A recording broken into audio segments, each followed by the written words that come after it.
that I am. Good shit, this is.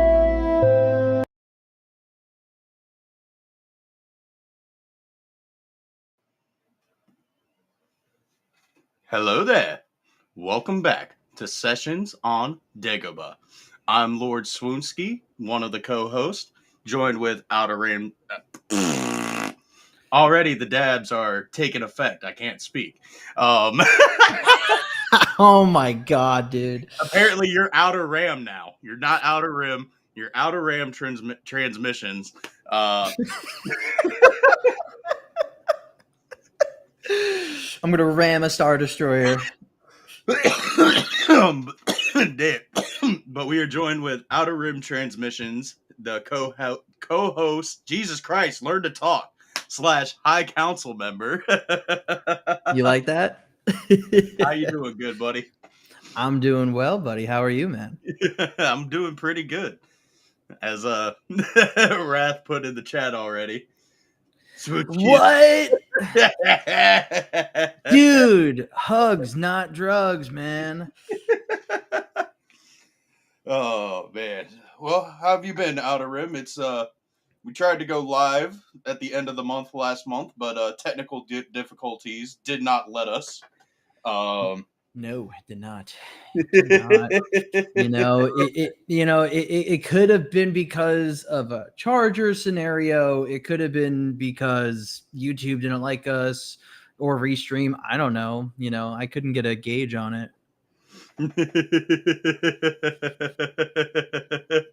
Clone Force blames it on the Outer Ram the co-house. Outer Ram the co-house. Yeah, we're actually speaking Jawa over here. Well, it's very fitting considering our avatars. Yes, and we'll re-explain some of that in a second here. But dude, yeah, it's been awesome to finally be able to get back on stream here. It's crazy. So real quick, right? How's life been? What's been going on? Well, I just hit 450 subscribers literally last night as I was waiting to potentially do Carbonite Collectibles, but good old Kyber Forged gave us a last minute notice that he was not able to join, so damn lame. But yeah, hit 450 subs. We took a week break, been working on some reviews of the Alien movies for the first time ever because I've never seen them. I regret not watching them sooner.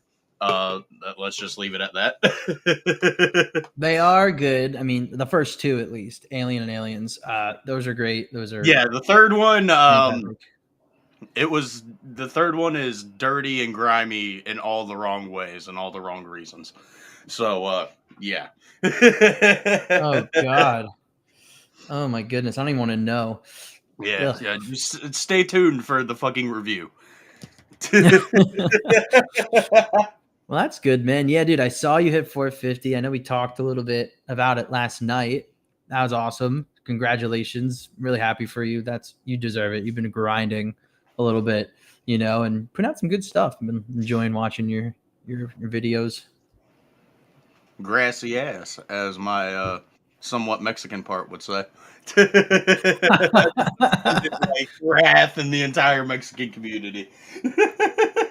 See.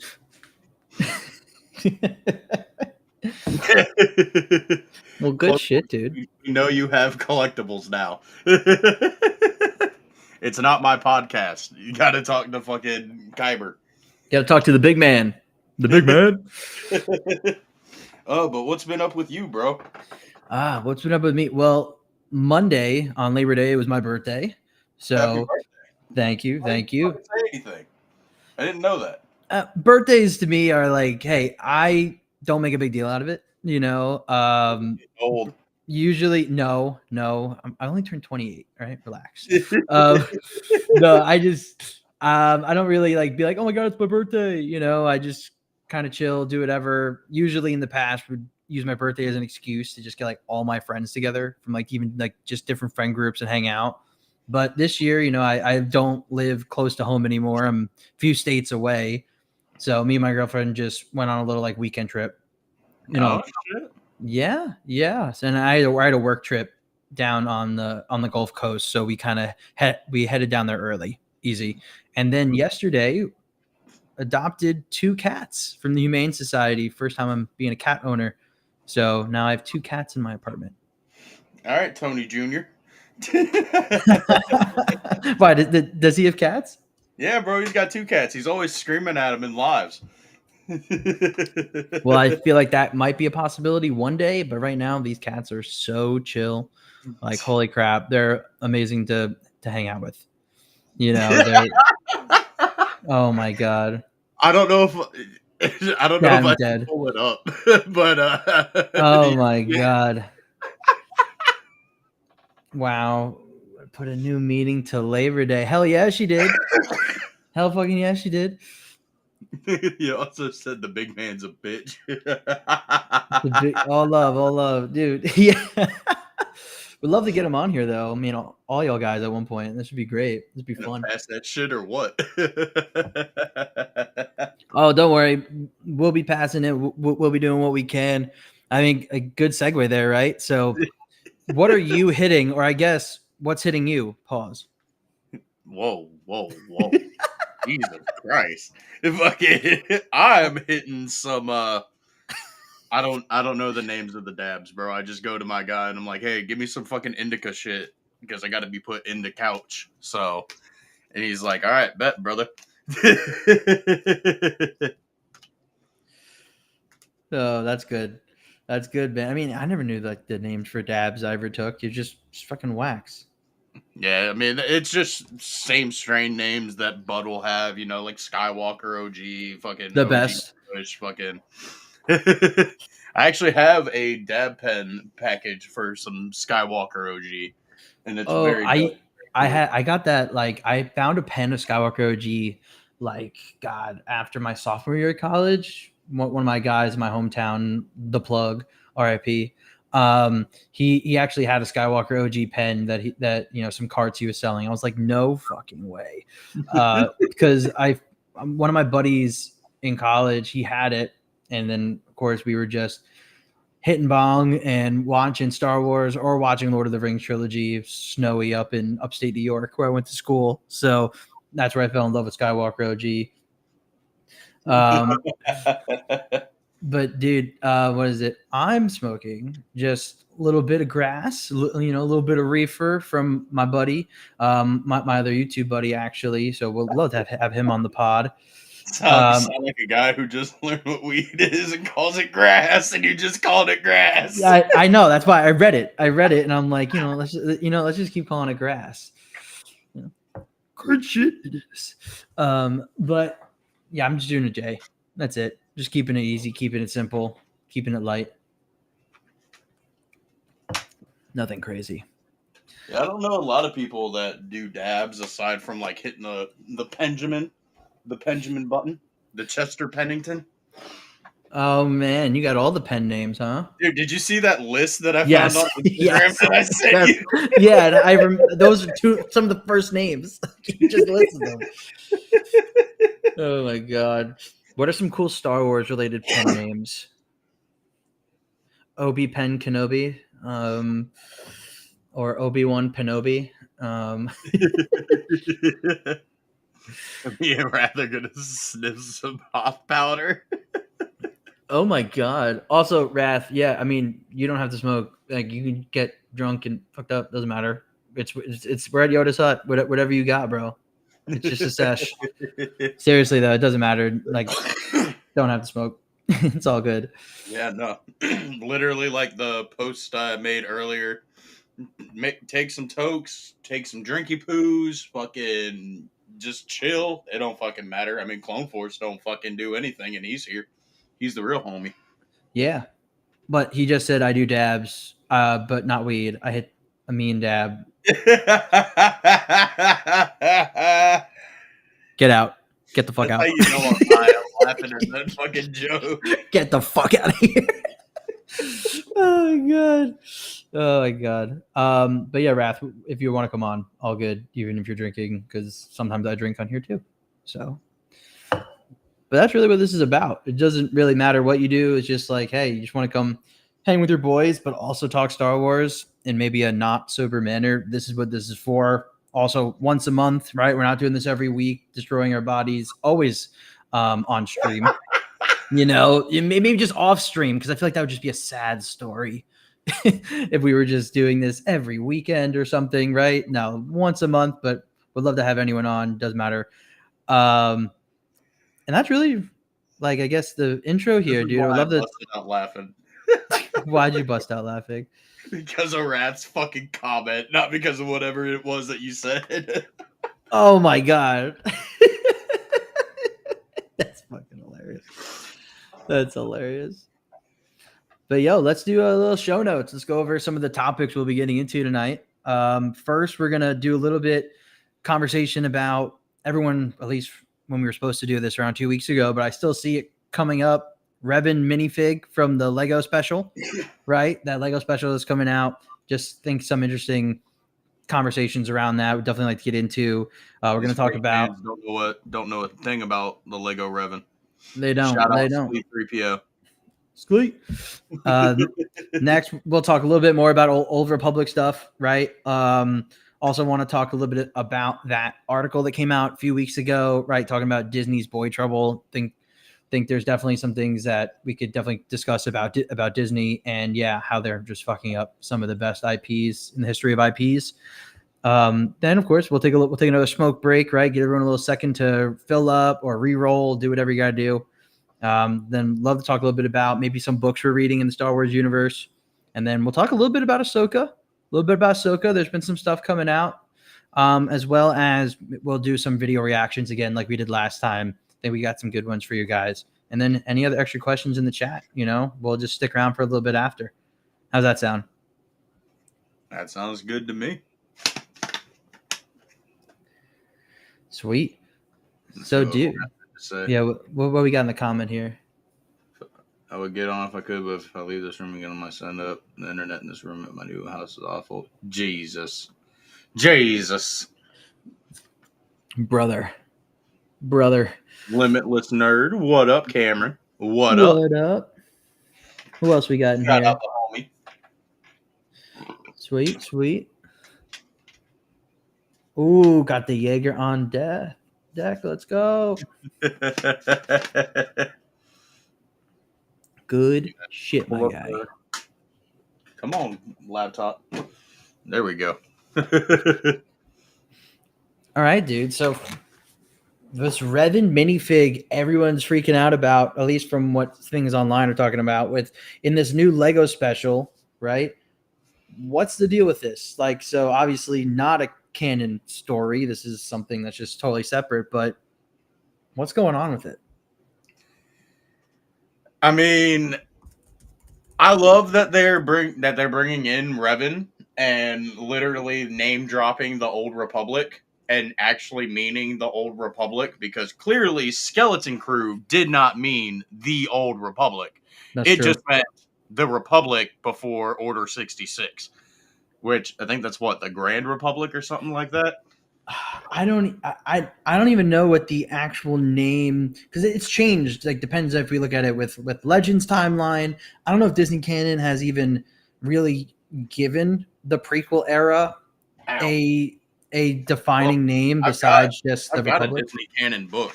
What does it say? High Republic, and then it just says Phantom Menace, Attack of the Clones, Revenge of the Sith. Okay, that's great.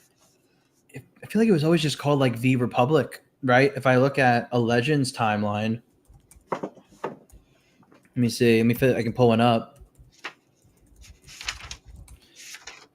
Yeah, if I pull up a Legends timeline, which is so hard to read because they're big. Legends novel timeline says just the Rise of the Empire. Yeah, it's like Rise of the Empire, or this one it says Rise of the Sith. But that goes from a 1,000 BBY to 22 BBY. Oh, shit. According to Clone Force, Skeleton Crew meant High Republic, actually. Well, yeah, that's what they see. Yeah, because that's what it was. Like they said Old Republic, but essentially they were saying the Republic before the Empire, right? And then yeah, if you chronologically look at the pirate that they were referencing and the how long ago potentially the ship they were on crashed on at Atten, it did lead up into the High Republic era. So yes, he is correct about that. I remember when I was making some videos All on the it. Galactic Republic, and then Crit says just Republic. That's what I And thought. Just Republic. I see Ken's comment up there, so there you go, good buddy. Dexter Jetster. Skeleton crewmen, big booty bitches. Give me booty, bitches. It's like my great Uncle Pappy used to say, with great power comes great big booty bitches. Are you feeling it now, Mr. Krabs? 2 gold blooms. Which we got none of. But the hotelier lady was mad fine. Dude, honestly, Damn, maybe you are fucked up. I don't remember fucking jack shit about it, aside from the fact that they didn't show Hondo fucking Onaka. Yeah, that seemed like a missed opportunity because there weren't like so many tie-ins to the main universe, right?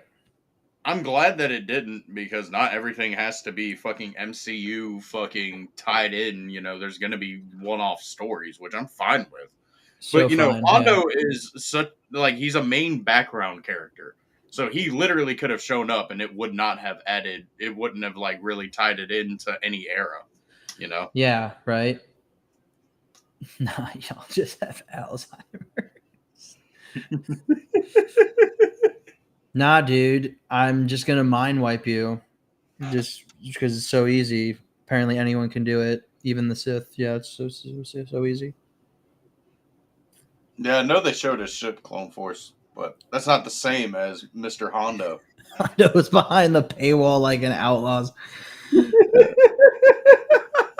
Dude, I didn't even play that game because I just watched other people play it, and it looked like fucking shit. It looked like.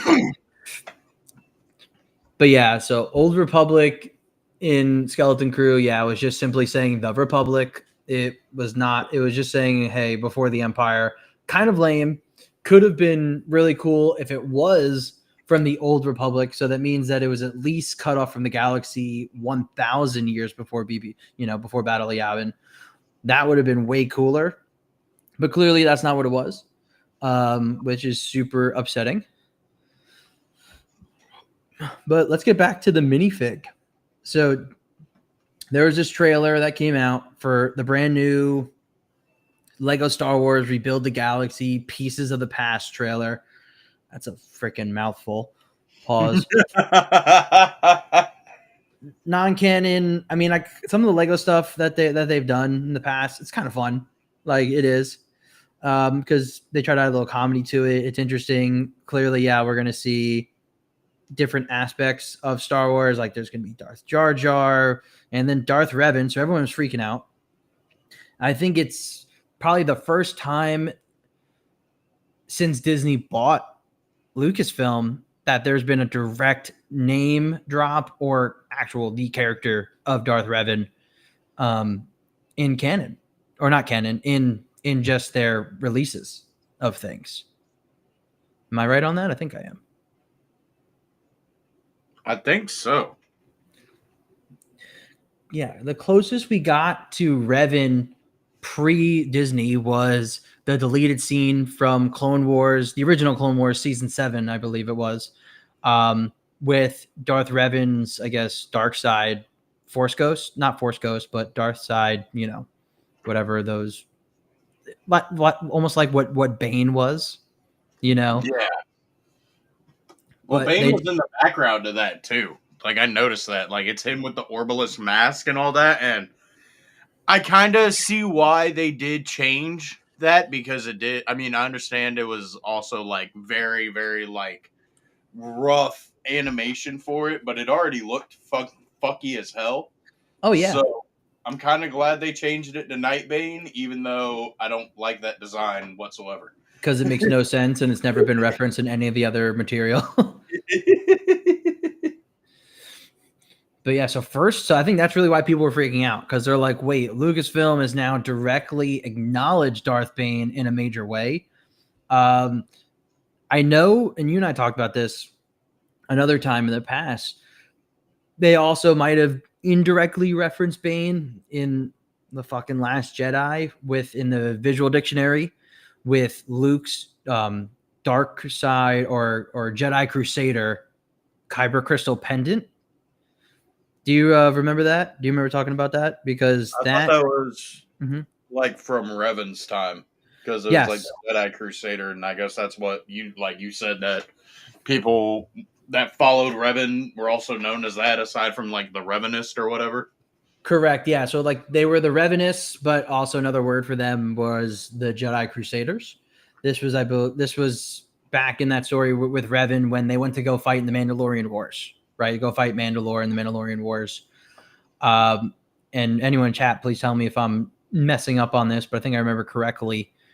So they were like, okay, that group of people were the Revanists, the Jedi Crusaders, and then in the visual dictionary for The Last Jedi, Luke was wearing a necklace of a broken red kyber crystal that said the Jedi Crusaders, which people believe was a direct reference to Darth Revan. So technically, then that could make Darth Revan already acknowledged somewhat in canon. So, and it seems that maybe Revan has actually been on the mind of Lucasfilm since around then, right? Since maybe The Last Jedi, and now he's in the Lego thing. And then not too long ago, I guess kind of earlier this year in January, Scooper, right? Someone who does inside scoops, leaks, all that stuff. Daniel Rickman, he posted on his Patreon page. This was back in January, like first week of January. Pretty much saying that he heard that Lucasfilm was trying to greenlight or start producing a Knights of the Old Republic era project, maybe a show, and that would be around the time of obviously Revan. So it's now I'm trying to maybe connect some dots here, right? That they've been wanting to find a way to utilize Revan, or at least start bringing him a little bit to the forefront, which I don't know. How do you feel about that?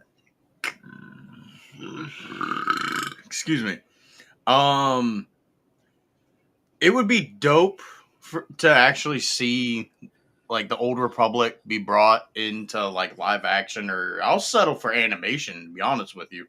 But I am kind of on this little tirade of animation for TV shows and live action for movies. So if they're going to do a TV show, just animate it. Don't spend $350 million on 8 episodes that could potentially be trash. Just animate it. Just animate it. Animated, yeah, please. Just get longer episodes, more episodes. But then on the other hand, like, I kind of don't really want them to touch the Old Republic era, but I also don't really know if they would, because they had a scene of Kymir bashing in a Jedi's head against a rock, and they said that was too brutal. So imagine what they would say about the Old Republic. Oh, like, that shit's brutal. That shit's brutal. That is like Game of Thrones style violence, right? Storytelling, I believe, with the how intricate you can get those plots and those stories. And then as well as it's the Force users back then. I mean, I know it's a lot of it is just comics or books, right? Where you can exaggerate the power scaling of the Jedi and the Sith back then. So adapting that to live action would be a little tougher. Animated, you can do it a little bit easier. But those guys were brutal. They were powerful as hell. Powerful as hell. Like, I need a sick depiction of how Nihilus is, absorbing and eating all the Force energy and eating planets. Like, it can't just be like, like so nice and simple and easy. Like, oh, the whole planet turns to gray or something. No, that place needs to be decimated. Yeah. Well, hopefully the mall show gets pretty brutal. I mean, we've seen them get brutal. We've seen Vader snap a child's neck. That And was sick.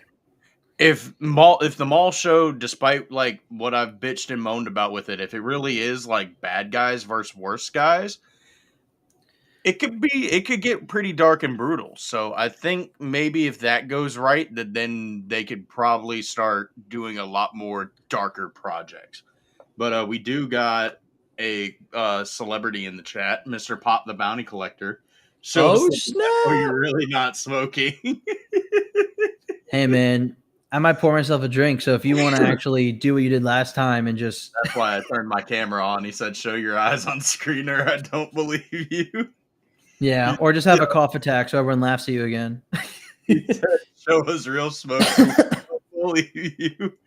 Chris said, "Damn Jabba's going, or damn Jabba letting loose." Oh, and Clone Force is right. Yeah, we did see SA in Andor.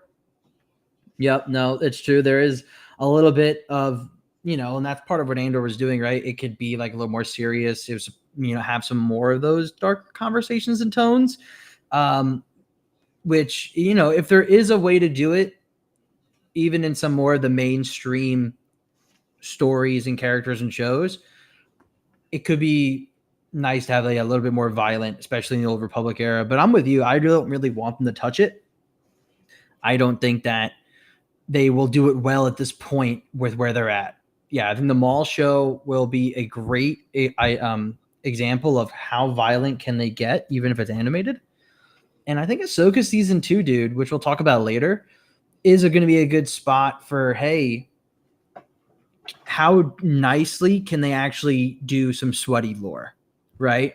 Can they really do some insane Force lore stuff that is maybe not super main audience focused, right?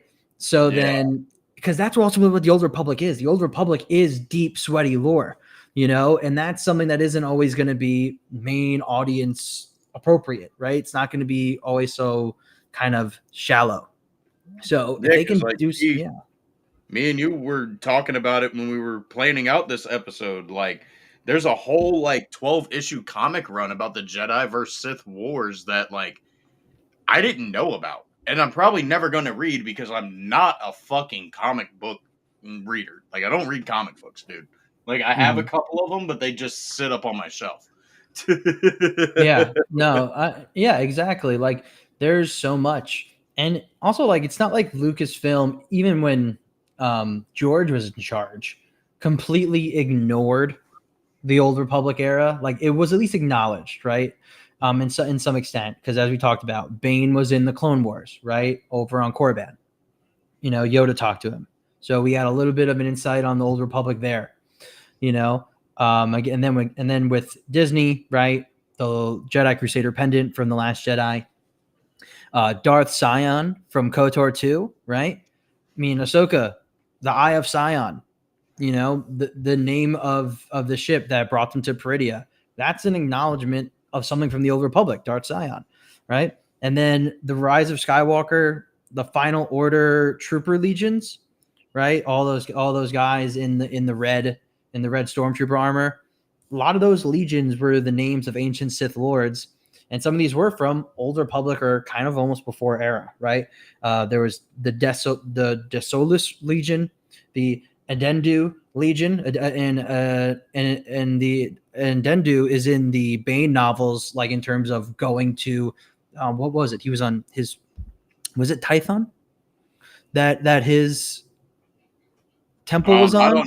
I don't know much about Undeadu or fucking Scion or any of them. Like, I mainly know Bane, Revan. I started playing KOTOR 2, and that's where they've got like Treya and fucking Scion. Yeah. But I haven't made it past like, I don't know, the first like hour of the game. Yeah, I don't really know much about them. Yeah, no, I want to learn more about them, and some of them are going to be in some books, some comics, some games, But yeah, I think in Dendu's temple was on one of the planets that Bane went to in the Bane trilogy, and like he had like some of his loyal followers still there. But they were weird.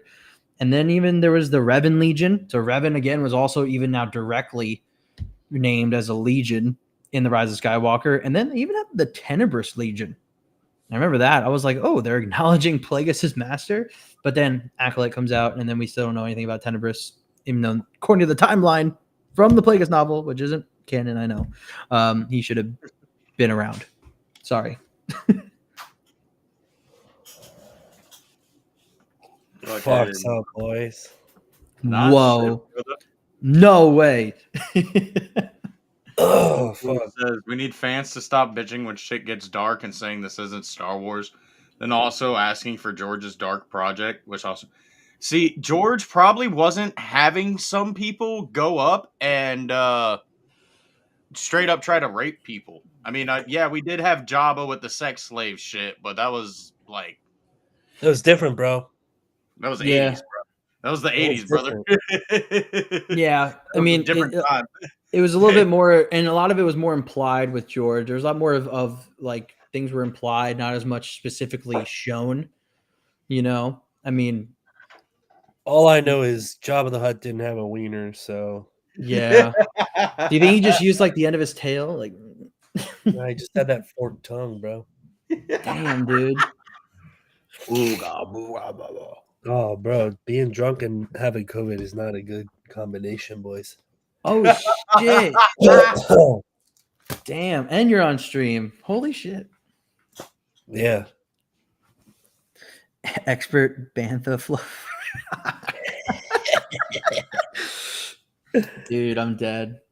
Oh man, well, Wrath, welcome, shit. man. Welcome. I see you, Wrath, flexing on fucking Instagram. Yeah. Took you long enough. You must be really high off the grass. Wait, you're flexing? What you got?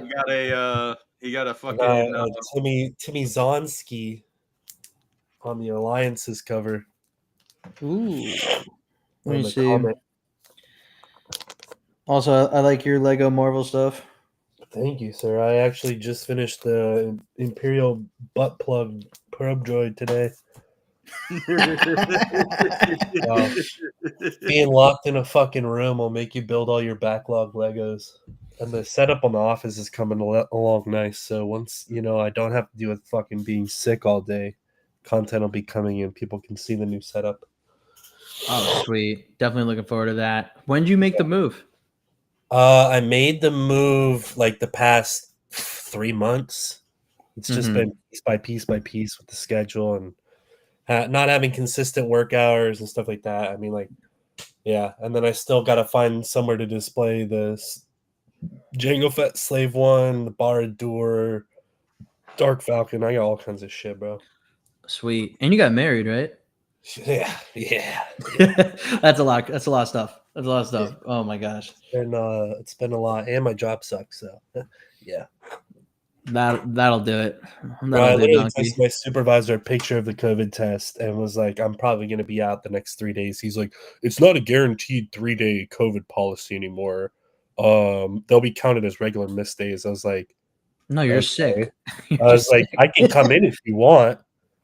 I don't think you want me to come in and fucking snot and drool over all the shoes, but I'll do that."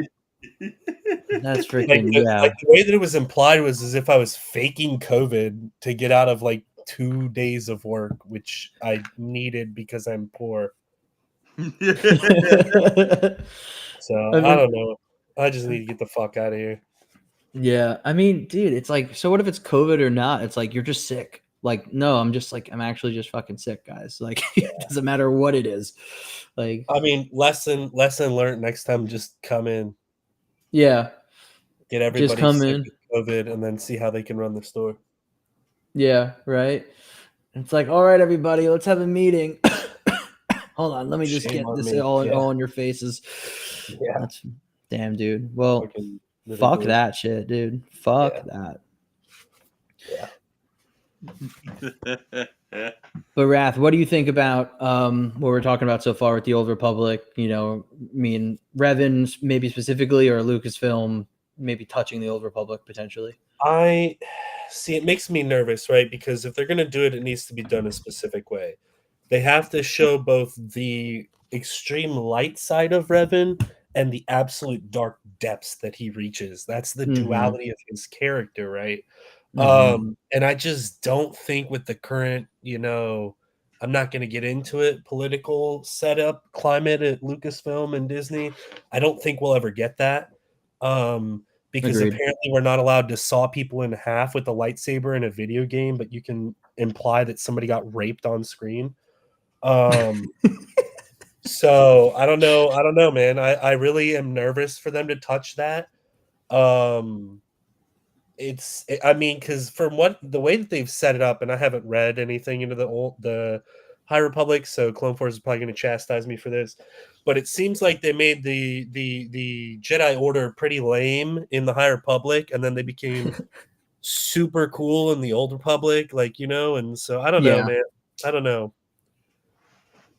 It's almost seeming like we just need legends to stay legends, so they don't fuck it all, and that's the same way I'm kind of worried with the Mandalorian stuff, right? Because we know we're getting the Mando movie. What direction are they going to take Grogu in? Because for me personally, I think Din Djarin or Bo-Katan have to die. Din's definitely dying, but how does that affect Grogu? And does he become the new Tar Vizsla? Does he ride in on the Mythosaur with the helmet on and long hair in the Mando Grogu movie and fuck shit up, or what are we getting? So it's interesting time. It's interesting. It is, and there's so much going on at Lucasfilm where, and I've been trying to stay tuned into so much of what is being said from behind the scenes with it, from a lot of other pages I follow and everything. There's like a little bit of a civil war going on over there on the direction to take this fucking franchise. Yeah, right? And I mean, shout out Bryant Collectibles. He was talking about Ahsoka and Maul are like the two big things I'm excited for right now. Same, because it seems like the least likely thing that they're gonna fuck up. To me, from what he was saying, the Ahsoka show is going to be super, super cool as long as they don't muck it up too much from what they filmed and the stuff like that. So yes, super hopeful for that. But as far as everything else, to be honest with you, I don't know if it was Swooner by himself, but Swooner, you touched on big names in the upcoming project, the Ryan Gosling thing. Yeah. I'm not a fan of that. Yeah. To me, it's neither was George. Well, it's like, bro, we're so used to Star Wars making the actor. Mm-hmm. And that's what the best Star Wars has been so far. I'm going to be real with you. The only cameos that I thought were decent were the modifier, but the other shit of that sucked. Because I thought that was an interesting concept for him to be modifying humans, but then there was the whole bike scene where they were all being fucking Vespa scooters. Thundercat sick, yeah. Yeah, Thundercat was sick. There was a sick cameo, and then fucking Flea is Vectinocru. That was a super simple, dope, amazing cameo. So for me, the star power thing is what makes me nervous because we're wasting so much money on these people being in the film when we could just spend that fucking money on making the film great. Yeah, no, and we could even touch a little bit more upon this when we go over, I think, the Boy Trouble article. Right. A little bit later on, because this ties into it, because we need someone like apparently Ryan Gosling to get the mainstream or the normie audience to come and watch this film, because Star Wars, Kathleen Kennedy, has really just beat this IP into obscurity, oblivion, shit. There's no pull anymore. Also, you haven't put a movie out. There's no pulse. There's no pulse, and the shows have been lackluster, non-consistent, whatever you want to say. So it's now it's okay, we got the director Sean Levy from Deadpool and Wolverine, right? And now we have Ryan Gosling, and it's okay, we're pulling in, and then they're oh, by the way, it's gonna be maybe related to Rey, and you're fuck, dude, but they have to use these names to get people involved. Well, it's bro, we're making a fucking Rey movie. So it's let her have her shit. Not everything has to be tied in together. And it's you can just have a stand. Bro, I'm going to be real with you. One of the best things that's come out in a long time is Skeleton Crew. Because it just brought me back to that nostalgia of being a fucking kid. I love Skeleton Crew. You know, I really liked it, dude. It was its own story. It had loose tie-ins to the galaxy around it. It had that childhood wonderment. It had like the mystery of the Force. Are you going to see a Jedi? Are you not? Right? And yeah, it was like I really freaking liked it. It just sucks that it came after Acolyte, and people were like, "What the fuck is this shit?" You know. Yeah. So and that was like, damn, dude, that could have been better in terms of how many people watched it. It fell flat on its face. Well, and it's the same exact tragedy of when they decided to do the Solo movie. I thought the Solo movie was fucking amazing. And it came out right after they fucking shit the bed. And they're like, "Oh, everything's bad because of the Solo movie." Like, we were supposed to get a fucking trilogy, bro. Dude, yeah. We're supposed to also get an Obi-Wan Kenobi movie, which was gonna be what the show ended up being, you know. But they were like, "Oh, that show in the second season." Well, you might be able to fix it, but it's like I don't know, because then you really are putting it into place that the first season is extremely canon and it's shit, you know. Which is if we just don't get a second season, we could let it go off into obscurity, you know. Like, bro, I knew it was gonna be bad when they teased the whole what's his name? Asajj's boyfriend. Quinlan. Yeah, they teased Quinlan, and then they teased all these people in the back to tanks. Like I had a theory that Mace was gonna be in a tank, you know, they were gonna clone him somehow, but it's like, bro, it's like, why are you even putting half this shit in these projects if you're not gonna do anything with it? It's like they're edging everybody. Literally. I know, but then there's like not even good. Like they're like it's just a straight up goon fest. It's like a really bad rim job, you know. Like, I'm not even getting off on it. I know, like in there. She's going clockwise when I'm like, I need you to go counterclockwise. Yeah, just like stick it in like a half an inch further, you know. Get some zhuzh in there, you know. Exactly.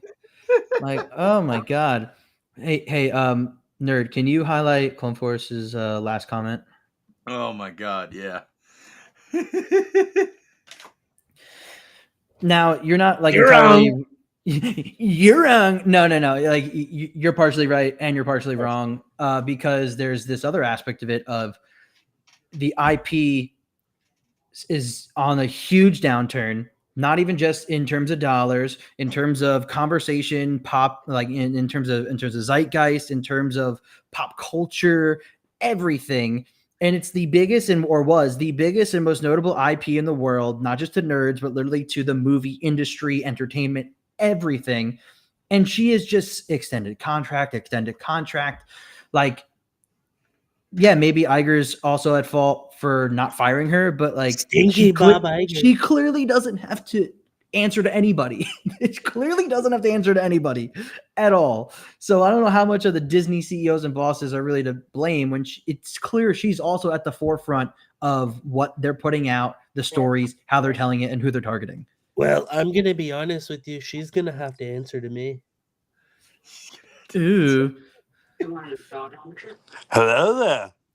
Hello there. General Kenobi. Celebrity joining us, Mr. Chris Forth. I don't know how to pronounce it, so I'm not going to pronounce it. Forsyth? I'm not going to sound like a dumbass. It's literally pronounced how it's spelt, you fuck. I can't read, remember? That's why I'm nerd and I've hit so many dabs, I can't even say Forsyth. Like, oh my God. Chris Foreskin. Yeah, it's Forsyth. How y'all doing? Doing well, man. How are you? Welcome on. Rock and roll, man. Got my Jaeger right here. Watching some. Yeah. I thought I was balling. Yeah, I might get some bourbon. Well, that's next up. Come on, Dayquil and fucking whatever those chunk buzzball shits. Dayquil and a buzzball. The fucking.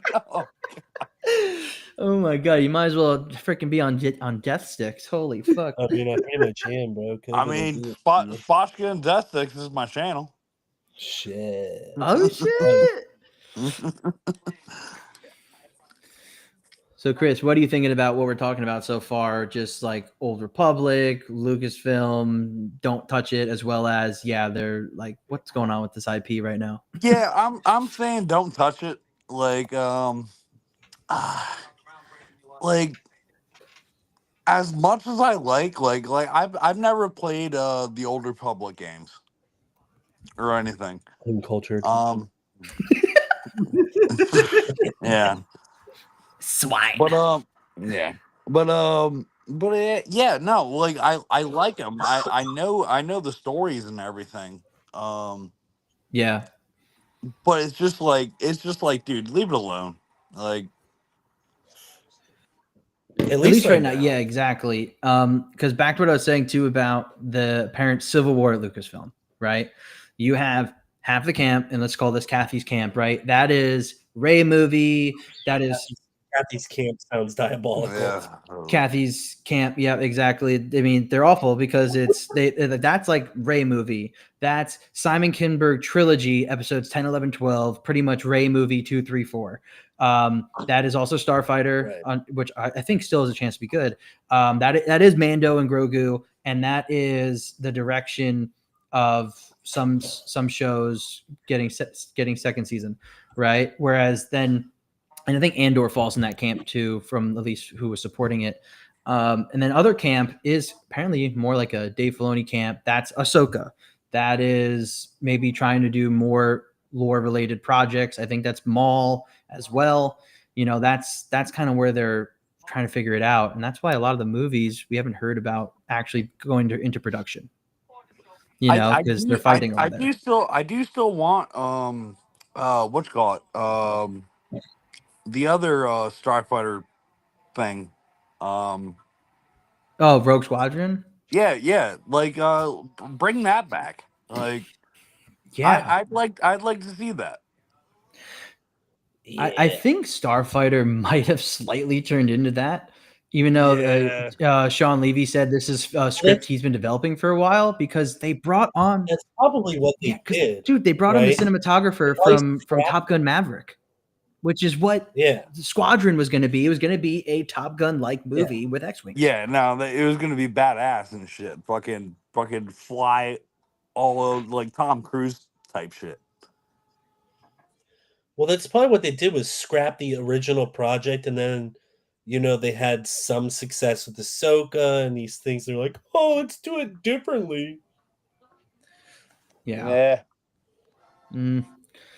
I hope Ahsoka season 2, like I hope Dave finally can land good, consistent storytelling and weave in the actual like lore stuff we want, which is more the Abeloth stuff, right? I don't love World Between Worlds, but like, hey, we're already doing it. Let's actually make it good. We're there, dude. It's good. It's gonna be cool.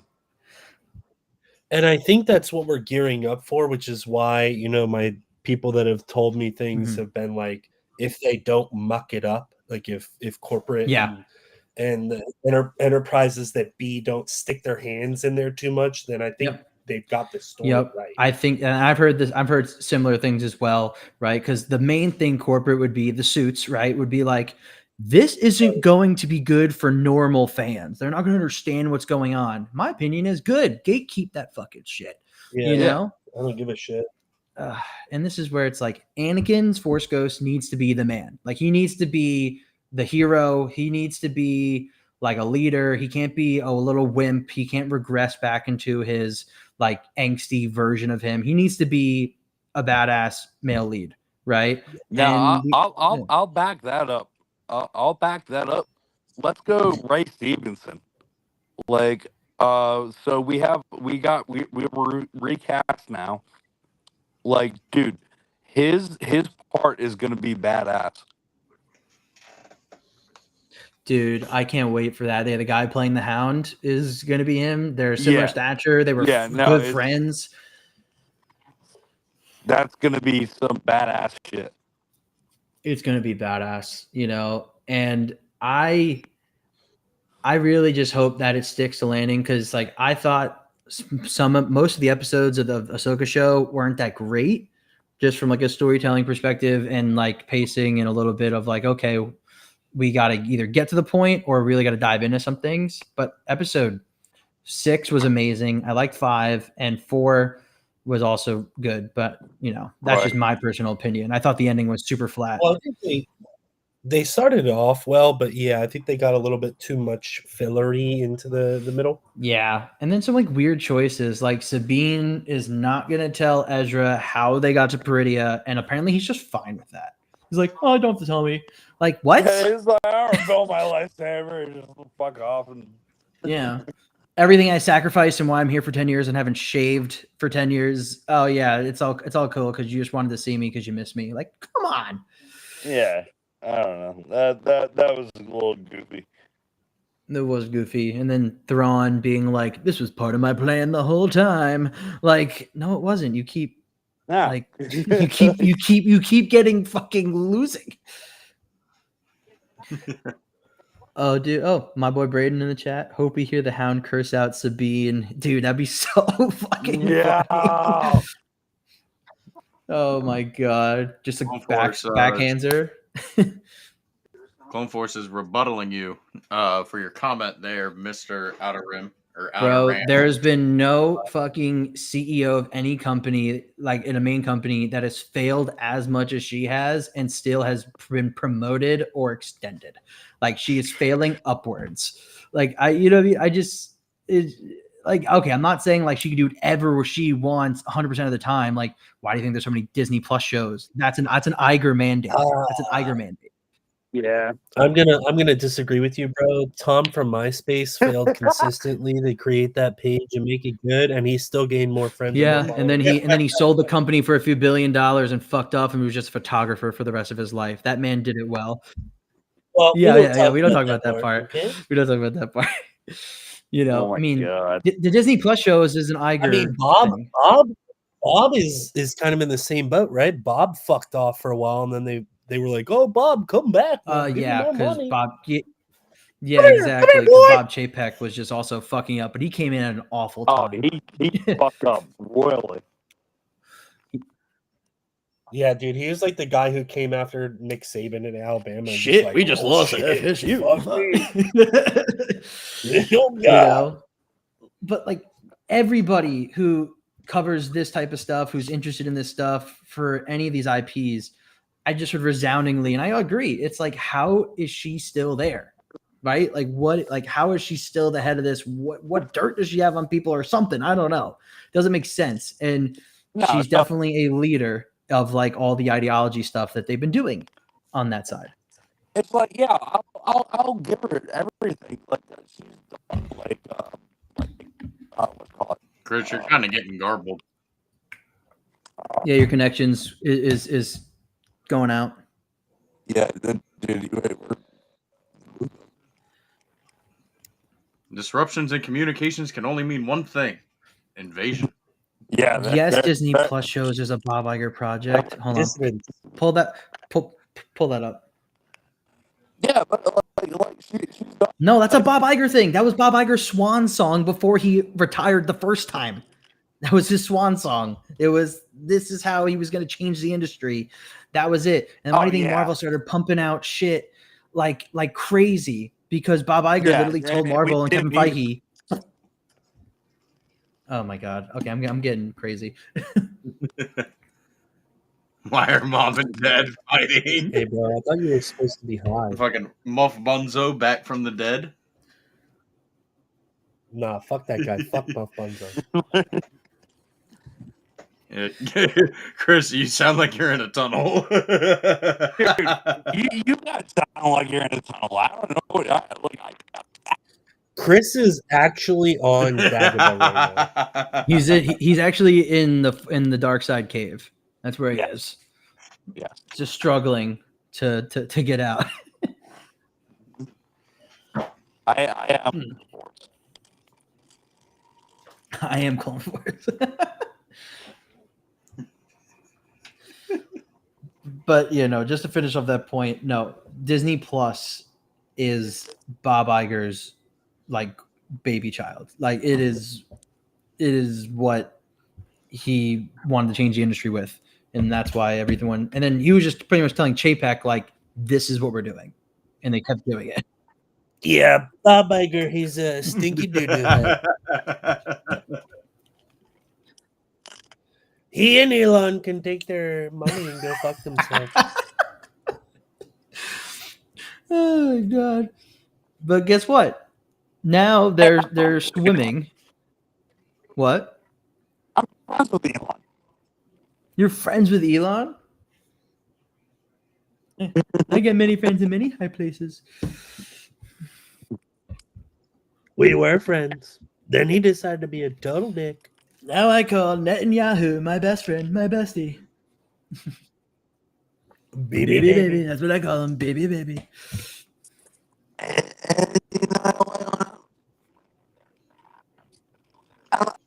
like my friends. My friends are great. They're good people. Sounds like a droid, Get a bro. word he's saying, bro. He sounds like a droid, bro.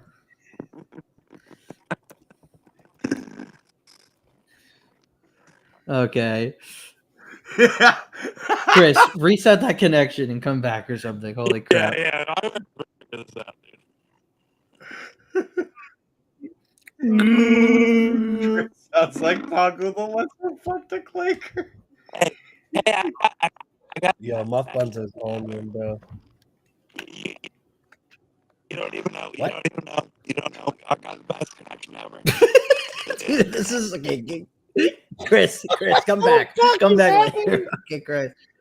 Bro, am I fucking this drunk or is this fucking out of planetary communication? You don't even know.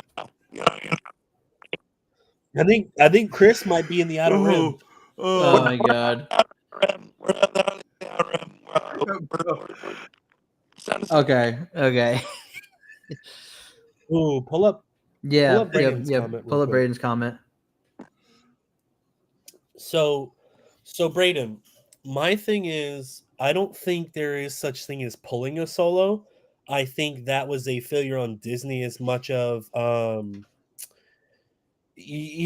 happened was they released Solo right after that shit show of a movie. And I think that got blamed for a lot of the financial They also woes. didn't advertise it. They also reshot. They also did really changed too much directors with more than it, right? halfway through They the didn't. movie. Right. I still think it was a great movie, Yeah, I like but I think the Mando movie is going to be completely different. First off, because I think the way that we're going with the Mandalorians and Grogu and Luke and all those guys is a way easier story to tell. I think a fresher concept than having to go back and explain the story of Han Solo And make it like a checklist also, though. They did do that. Right. No, I agree with you. Yeah. So I think it will make money. Do I think it's going to be a huge corporate success or a huge industry success? I'm not sure, just because of the projects that have to come before that and the projects they're working now. If they show us that the cohesive projects they're making now, if Ahsoka season 2 is cohesive, if the Maul Shadow Lord or whatever the fuck it's called it comes out and is good, cool. I think that'll make me a lot more happy. But yeah, I think we're headed in kind of like the Avengers style of where they're going to do like Endgame and then all that stuff. So who knows, man? But I think we're in a lot better place now in terms of storytelling than we were with Solo. Yeah. No, I agree with you on that one, Wrath. Part of me for a Mando movie, I'm a little nervous about quality of it because this does feel partially like a rush job of get a movie out by this certain year, or you guys are really fucked. So it's like, okay, Mando and Grogu, right? So I'm hoping it's not like corporate sludge just to like have more Grogu in it. Right. Now, I mean, watching one of my fave channels, Josh from the Den of Nerds, he was talking even about this was the same thing with Superman and Fantastic Four.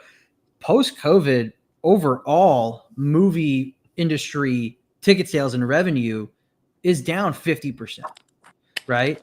So this movie in this environment maybe might only make 400 million, maybe 500 million. I would say the most would be somewhere in the sixes. And maybe it's not a pure indication of if it's bad or even really that good. It's just like it's not gonna. I don't think it's gonna make close to $1 billion no matter what happens right now. No, I don't think it's gonna make that. But I think it's gonna do well. Yeah, I think it's gonna do well, but it kind of also depends on what comes out now. Yeah. If it sucks, nobody's gonna go see that Right, movie. but I mean, like, dude, like right now, like we want something to watch that's Star Wars. You know what I mean? A lot of us do here.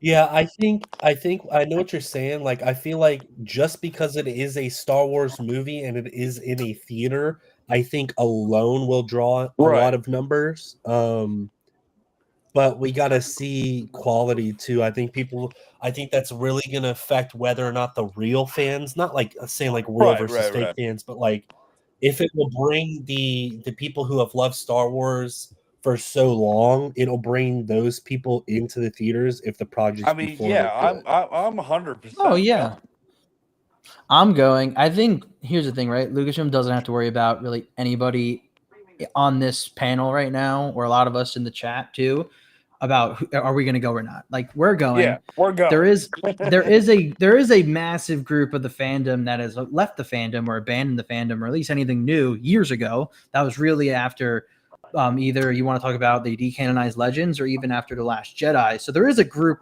of diehard fans that won't come back. Yeah, exactly. That did not help either. Right. So, but they're not. The issue is, and this is where that Boy Trouble article about Disney comes into play. The normies, especially people that are like 20 and younger, for males, are talking about too. Are they going to go see this movie, especially if they don't have kids or anything, right? It's like that's where they're getting nervous, and they're like, oh, we need new original IPs at Disney now because Marvel and Star Wars might not really be cutting it anymore for the demographic we are missing, which is Gen Z males. I think they will actually bring them. Oh, God, we're losing Chris again. We're losing you, but I heard you. You think it still might bring in that audience for Mando and Grogu, but I don't know why these younger kids don't know Star Wars as well. Dude, here's what it's gonna do, guaranteed, right? It'll bring in the casual moviegoer because it's a Star Wars project and it's in theaters. It'll bring in all the people who, like us, make content, formulate our own opinions by seeing something. It'll bring in families. It'll bring in new fans to the genre. But like I said, for the older fans, I think it's going to take some good graces before. Yeah. Yeah. No, exactly. It's kind of like in a weird reverse scenario where usually, like your diehard fans bring in those hardcores. Yeah. Yeah, like your diehard fans would be your base. And then those normie fans and families would really push you over the edge of success in a good way. Right. Where now it's like kind of the opposite. Used to be like Marvel. Yep, exactly. And as I said, also the industry overall for movie ticket sales is down around 50% from before COVID. So it's just people also aren't going to the movies as much anymore. They're waiting for streaming. They're kind of everything you've heard about that. Yeah, and I mean that brings up an entirely different issue too. Is like a lot of the times I just won't bother to go see a movie because like I know that I'm gonna have to deal with some fucking assholes in the movie talking the whole time or kids being on their phones and shit like that. And yeah, I'd rather not go pay $40 for me and my wife to go sit in a movie theater for me to be fucking pissed the whole time because just society in general nowadays it's like so much less pleasing to be around a group of just fucking savage idiots. Dude, yeah. That's the one time I want to be around crowds is like when I'm at conventions with like fellow fans or like people who know what they're doing, people like I know what I'm getting into versus just being in a fucking theater full of kids who are there because they're watching their fourth movie of the day, acting like idiots, throwing popcorn. And they're not even watching, dude. They're not even watching. Like fucking around, making jokes, and like, like somebody will say something on screen. They're like, "Oh, that's what she said," and I'm like, "You're not fucking funny." Dude, I even this was even years ago. This was even during COVID, like or after COVID. I remember I saw Eternals. I saw like a few movies at around that time in the theater in my hometown, and all these kids, obviously high school, middle school kids, on their phones, flashlights on their phones, on talking to each other, joking, yelling. And me and my buddy, like I just turned 28 on Monday. So I feel like weird being like, oh, back in my day, but it's like, dude, you knew how to act at a fucking movie theater. Well, I think it's all parenting, bro. Because like I work Totally in is. retail, and it's like we've got kids running around the store like smashing shit off the fucking racks because they think it's funny. Yeah, Like, no, it's awful. Society's fucked. Yeah. We'll build a compound and just become a Star Wars hermit, like fucking Yoda on Dagobah. And Yoda was just cooking up in there, dude. Yoda was getting fucking lifted. Yoda was getting fucking stoned, dude. Good it tastes. Lifted I am. That man was all on fucking ketamine and shit, bro. K-hole this is. Oh my god. What the fuck? Dude, what's up with your connection? Oh my god.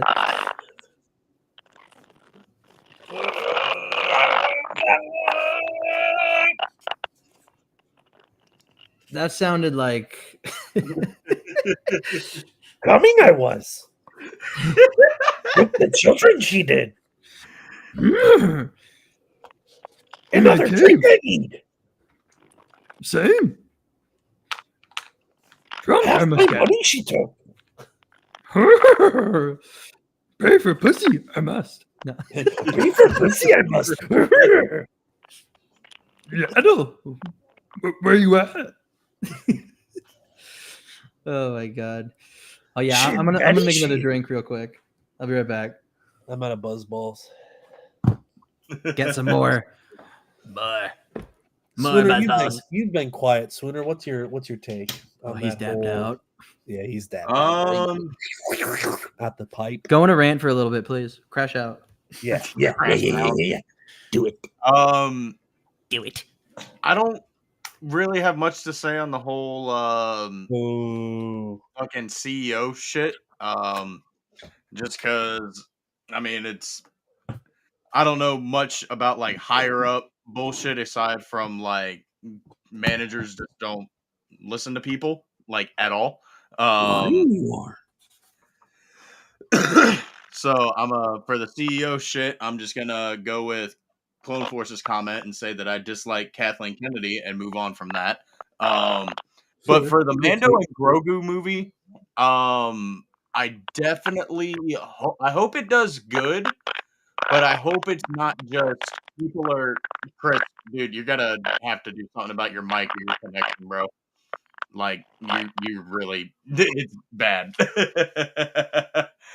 But I hope the Mando and Grogu movie isn't just people flocking to the theaters to see Grogu, because that's gonna really that's gonna kill it for me, and it's gonna really set the tone for it. And I think that's what they have to look at, right? Are they going to make it more of a story about where we're going and what's going on, or is it going to be like fan service and then like, oh, here's Grogu being cute? Yeah, because I'm not against fan service, but it's gotta be right. Like you can't just like Anakin showing up in Ahsoka was fan service, but it was, in my opinion, done right for the most part. I mean, his whole live or die lesson, that was like, okay, well, what happens if she's like, no? Okay, what the fuck happens if she just doesn't choose? That is a whole different topic, but like, I don't need, like, what is the point of Zeb being in the Mando movie? Like, why is he in there and not with Rebels season 5? Right. But you know, fan service is just very iffy subject. And then like we touched on earlier with the big name people, like I said it in my video, like I see Ryan Gosling or Amy Adams or Matt Smith, and I'm like, ooh, all right. Why are we getting these big name people? Right. I mean, I can get behind Matt Smith because I don't think he's that massive yet. Like he's not a name where you go Matt Smith and you're like, oh yeah, that show, you know. And I can get behind her as well because she's not really done any sci-fi stuff, so to speak. So she's not like Star Wars massive. But like Ryan Gosling, bro, as soon as they announced that, I was just like, money grab. Yeah. You know? Like, how would you feel if they were like, oh, Ryan Reynolds is going to be in a movie with Hondo Naka, and they're going to be funny pirates? Like, I'm out. Yeah, I mean, I would be kind of intrigued by Ryan Reynolds and Hondo. Fuck you. That was a bad example because I feel like Ryan Reynolds is one of those people. It's like I'll give anything he's in a chance, but yeah, I don't know, man. It's like Jack Black being in Mando season 3. Like, what the fuck was the point of that? Like, I mean, why? I liked that, but and like I like the cameos, but it has to be something that works and it can't be drawn out. I think that was just too drawn out, and I don't know, like it doesn't need to be a main focal point of like 3 episodes of the fucking show. Like Flea was in there for like maybe a couple minutes in Obi-Wan, and he served a purpose, and it was cool because you're like, oh shit, that's Flea. But then we're not like, oh my god, like Flea's still on the, you know, like yeah. We're not. I know we're not. Christopher Lloyd's cameo was perfect in that. Well, and that's the thing is, like, I know we're not going to be getting Vect the Nakru fucking figurines and shit like that because he wasn't on screen too much. Whereas, like, you can make an argument that they have to do Jack Bombardier now because he was in fucking like 4 episodes. True. Yeah. Oh my god. It. I can't. Dude, I'm sorry. Like we can't hear you, bro. Like it's bad. Yeah, probably. Sorry, Chris. But it kind of like made itself up. I don't know if you can hear me, but yeah, no, not really. Oh, there we go. There it goes again.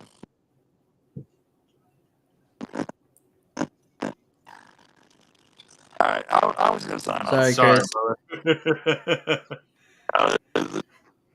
It's just static and it's going nuts. All right, Michael. Yeah, guys, I'll be in chat.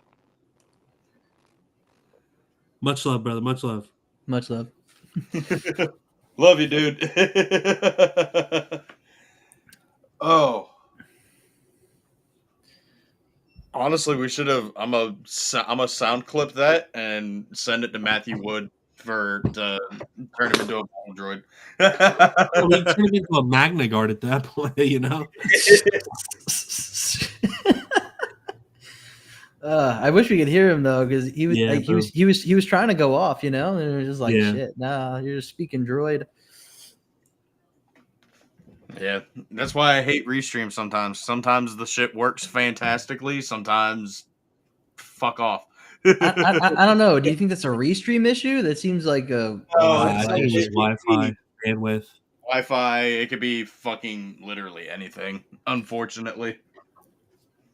Yeah. So I don't know about restream, but also what I was gonna say when I was making a drink too, Matt Smith, right? He was supposed to be in the Rise of Skywalker movie. He even talked about it in some interviews, you know, and I think he was going to be young clone Palpatine, you know, which would have been kind of interesting. Sick. I mean, it definitely fits. Like after seeing him in House of the Dragon too, and some other projects, like even Morbius, you know, like he can play like that menacing, what I think young Palpatine would be like, even from the Plagueis novels, you know. Like I could see with his voice, his look, the way he looked with like certain wigs.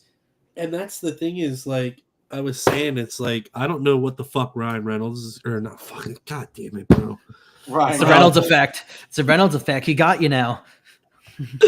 Like I don't know what the fuck they're gonna do with him, but it's like Mia Goth. Like she's typecast almost to be like crazy, psychotic, fucking evil bitch. So it kind of makes sense what they're going to do with her. Matt Smith can play a whole range full of people. But yeah, it's interesting to see the amount of like high quality names, and like, do we really need that? You know? No, yeah, I agree, right? Like stories should be the ones that are pulling people in. Star Wars itself, the name Star Wars traditionally was what would pull you in, right? It wasn't which director it was, it helped, right? Like it totally helped with in the original trilogy. It definitely helped make things a little bit better, maybe, but it wasn't like the main reason why you came in. You came in because it was Star Wars. It was a continuation of the story, right? I don't need it to be the hottest director out right now or the hottest actor out right now to bring me in. And that's the thing too, is like if you look at the prequels, right? The biggest actor that they had in the prequels by name before those movies was probably Christopher Lee, if not fucking Samuel L. Jackson from Pulp Fiction. Yep. Like, you know, like nobody had fucking heard of Hayden Christensen. Nobody really heard of, you know, Ewan McGregor. I mean, yeah, Ewan had other roles, but like nothing like Star Wars did, you know? Nothing. Yeah. Your biggest three were Chris Lee, you know, Samuel Jackson and Liam Neeson. Yeah. Liam Neeson, yeah. You know, and low key, like Anthony Daniels coming back as C3PO. Yeah, and that's just a fan favorite thing. That's a fan favorite thing. But that's a recurring role rather than like, you know. Agree. Here's my thing. Here's what Star Wars needs, right? If we're going into future projects and we're not going into the past to do things like Old Republic and this, that, and the other, right? And if we're bringing in new Mandalorian this, new Mandalorian that stuff, cool. Right? So develop new characters and develop new actors. Write new scripts. It's not a monumental task that we're asking for. Because here's the thing, right? If we come up with some new shit and it's not the greatest, at least, you know, like we'll be like, yeah, they tried to do something there. Rather than like, oh, they tried to milk off of the OT and make the same exact fucking story into a new trilogy with a different skin. Yeah. And there's two things I want to say about this, right? Like it feels like they learn the wrong lessons every time, you know, but also that they are doing in different pieces, like sequel trilogy, new cast, a lot of new and upcoming unknown actors, which is good. Right. That's kind of what we want. Story, absolute ass. Lore, out the window. Freaking remake of A New Hope, disjointed, whatever the hell you want to say for the whole trilogy, right? Sucks. Well, yeah, and it's the thing that sucks too about it is like if we're not going to write a good fucking story, the only thing you're going to do to established actors is ruin their fucking career. Yeah. And with the new actors, you're just going to make their career never take off. So it's like, you know, I have a feeling like here's my thing, right? Finn, the way we represented him was a cool character. Yeah. Daisy Ridley's character in concept was very cool, but they very fucking cool like shit and hot. You know, so it's like there's got to be some kind of in between. In a mixture of the two, you know. There is, you know, so now they're doing Starfighter. It's an original story, right? It's new, apparently not connected to the Skywalker saga. But now we have some actors that we don't know, but their main pull is well-known A-list actors, right? Right. So now we're doing a part of what we should have done with the sequels, maybe, but now we're doing what we shouldn't be doing, which is the A-list actors, right? And then back to what you said about like, hey, get a script, try something new, right? If it doesn't suck, we're like, hey, at least you tried something new. I'm just going to play devil's advocate here, right? I mean, but then you look at Acolyte, right? It's like, yeah, well, that wasn't new though. That wasn't new though. They tried to pull off the fucking twins and the Fate, bro. Yes, but you know, it's like anyone who's Acolyte fan, you'll see this all the time. It's like, well, this is what Lucasfilm gets, I guess, for trying something new and different, right? And not new, though. I agree, because it was like just someone who copied your homework, and then you copied that person's homework. It was somebody who copied your homework and then wanted to make it known that they copied your homework and put their own spin on it. But by also shitting on your homework, shitting on your homework. Yeah, like and so that the only reason why I bring that up because that's usually like a rebuttal you'll get. It's like, well, Lucasfilm did try something new. Here's the thing: is I don't argue with idiots that aren't open minded, so I will never have to deal with that rebuttal.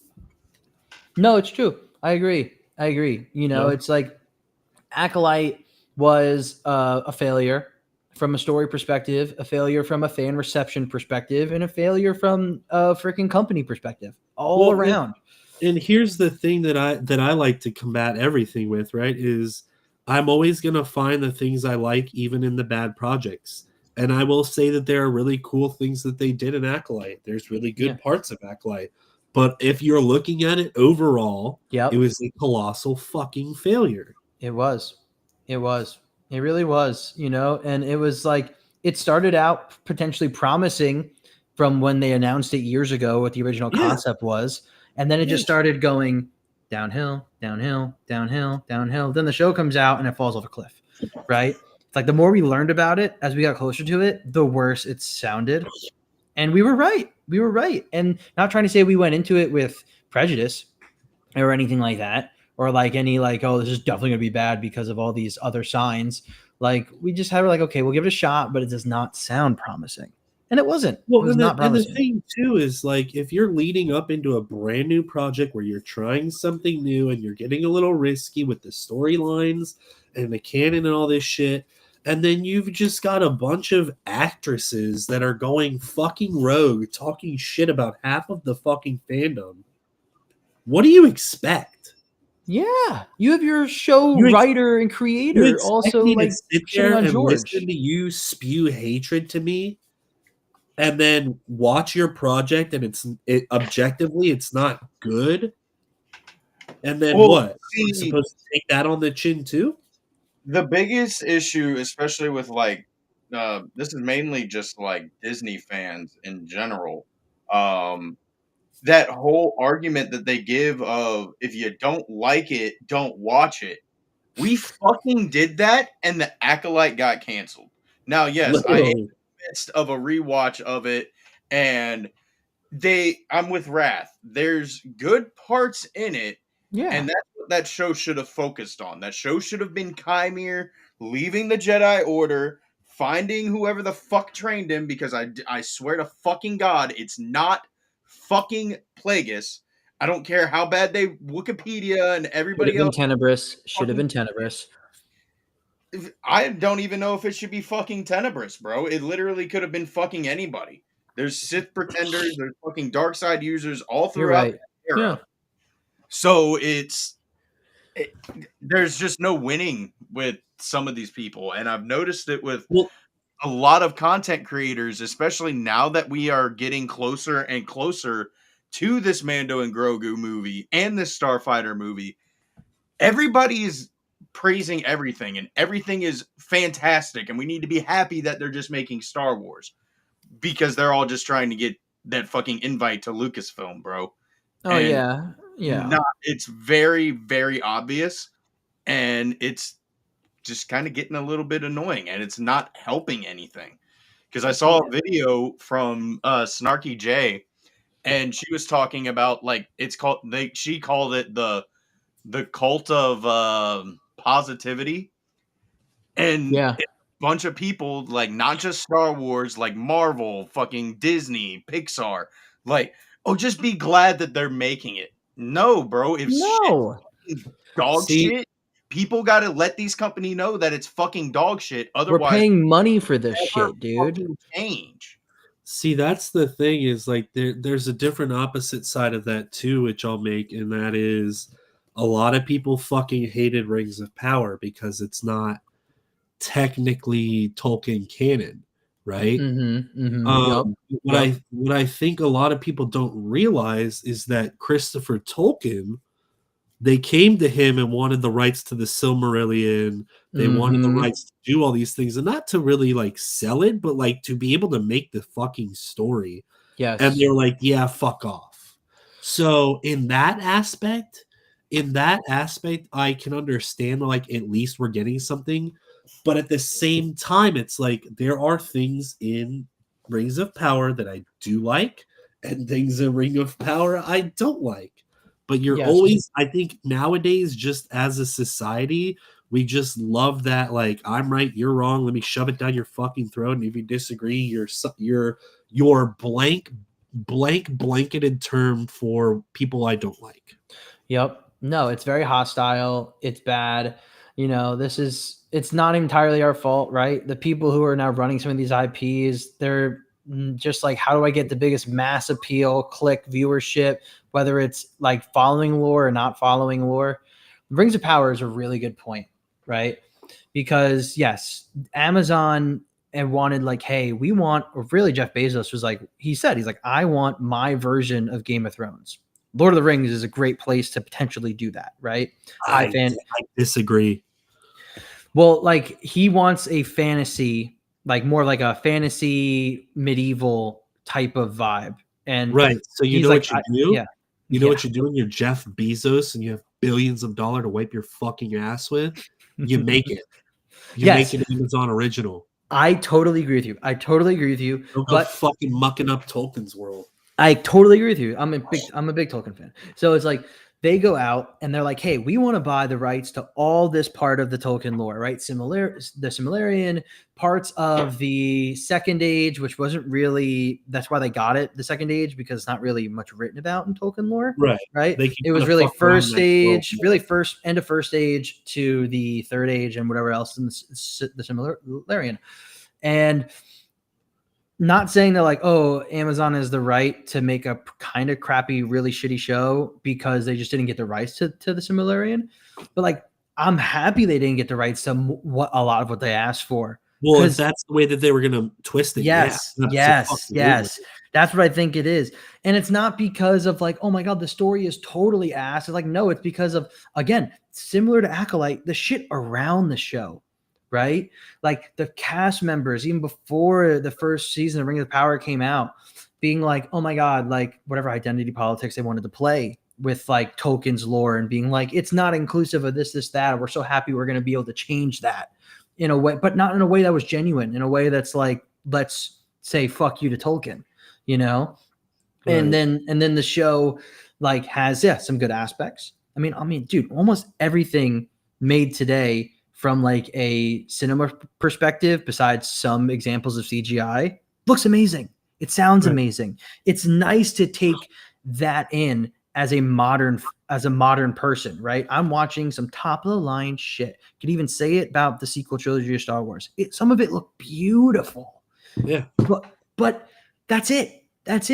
It's like, right. It's ass otherwise. Tying it back into Star Wars too is like, I thought visually Andor and the Acolyte were great.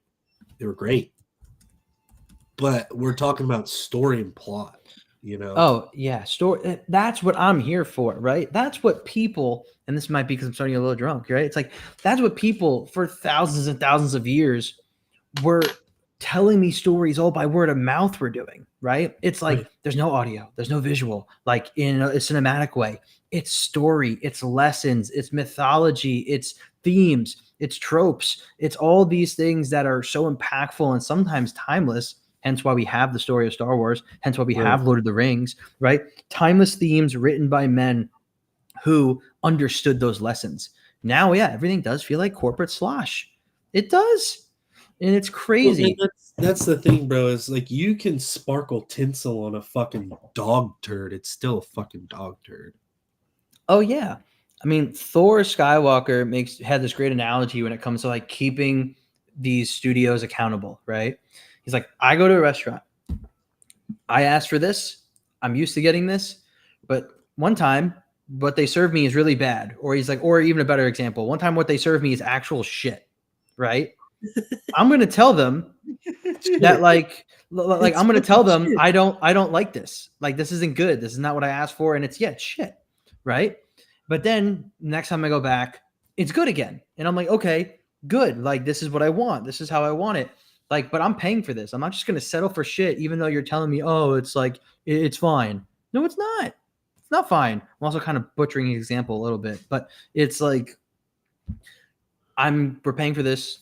These are also bigger than us. Like, and now you're just giving me shit and you're like, enjoy it. It's like, no, I don't like your shit. Like, I'm going to sit tell you I down, don't like your shut shit. up and eat It's kind of like those chefs from Kitchen Nightmares that have it. And if you don't, up and they're serving rotten chicken to everybody. It's fucking raw. It's fucking raw. Where's the lamb sauce? You know, fuck off, fuck off, fuck off. fuck off. I met up with a high-end cocaine dealer in London. whatever that scene was, because like I think he found like traces of like cocaine in his restaurant bathroom or something. Yeah. No, but I mean that is really what the analogy is like. It's they're feeding you shit with a it's a shit kebab, right, with the $40 price tag, and a decent side, or like maybe there's bits of flavor in the shit kebab, right? Yeah, but at the end of the day, you're sitting at a table eating a $40 shit kebab, and then all the other people who are mucking it up and deep throating the $40 shit kebab are telling you that you're a fucking elitist prick and you don't know food and you're an asshole and you're a fucking fascist because you don't like the $40 shit kebab. Yeah, and they're also at that restaurant at the VIP table, still eating shit, but they're like, I love this shit. I love it so much. Oh my god! Like, give me more shit, please. At least they're serving us shit, and we're not starving. It's literally the conversation of. It's literally very similar to like, oh my god, but this shit has a Supreme logo on it. So it must be good. It's like it's like, oh my god, this shit is Star Wars. It's this like brick has a Supreme logo on it. It's worth $300. My whole wardrobe's Supreme. Me, Baron, Melania, she has Supreme undies. Like, okay, like relax. I've never seen them. She always turns the lights off. Stormy Daniels. She always turns the lights off because she wants to say that my hands are so big even without seeing them. They're huge. They're bigger than anybody. Just like my cock.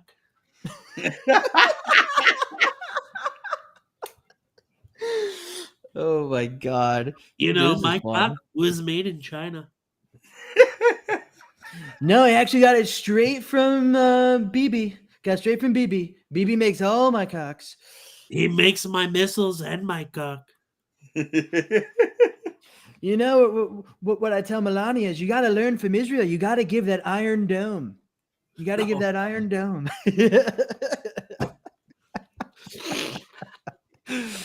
Jesus. Oh my God. I wish I could do a better Trump impression. That'd be funny. Yeah. But guys, this is literally all tying back to the same thing, right? It's like, I mean, I have to relate it back to that Boy Trouble article. It's like, oh, we're just be happy we're getting this. Should be happy we're getting this. But then clearly we have missed a generation. Star Wars has now completely missed a young generation of people. They're not getting these new fans, right? People some of them are Marvel fans, or a lot of them are just fucking video game fans. The people that are going to fucking Minecraft movie, they're not Star Wars fans. These kids are not Star Wars fans. If anything, they're Marvel fans at most, but they're not Star Wars fans. A lot of people went to the fucking Minecraft movie for the meme. Chicken Jackie. No, I totally agree. Throw popcorn all over the place and be degenerate fucks. Totally. But however, not saying that movies need to play into meme culture, even though Star Wars prequels literally like invented movie meme culture. Right. Like, let's be honest, but even though it came out before memes, when memes became a thing, Star Wars, Revenge of the Sith, especially in prequels, became the king of what is movie meme culture. But it's still, those are young people, those are future buyers, and they are missed. My cousin has 2 young kids, they're first grade and kindergarten. They don't know Star Wars. They know Marvel.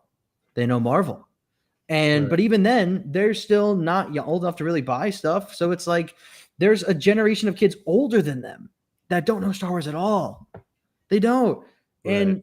And the ones that are kind of hopping on that train of we love Star Wars in a way that is what maybe a majority of them are, is there maybe sequel fans, or it has, again, just, I don't really care. Right. that's also the thing that we could say about what Kathleen Kennedy and her tenure has done. She has completely missed a generation or 2 generations worth of fans. They're gone. They're not on the ship. They're not on board. What the fuck? That's bad. Do you remember when the prequels came out? I remember. I was very little, so no, I do not.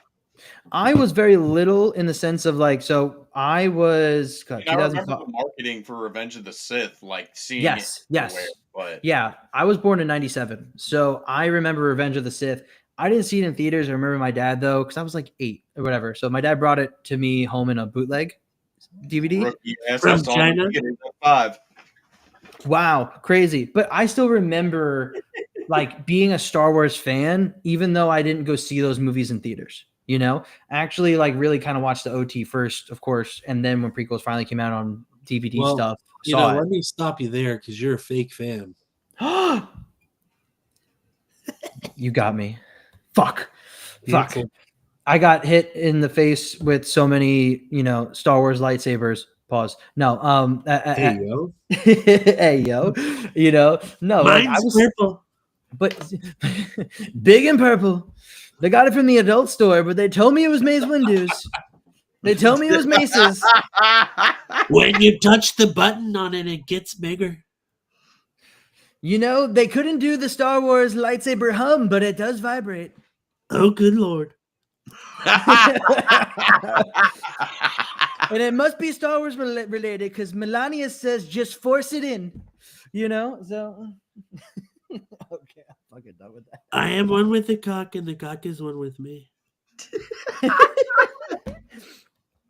They make those lightsaber hilts too big. I can't wrap my hands around it, and my hands are huge. It must be one of those Disney sabers. Jesus fuck.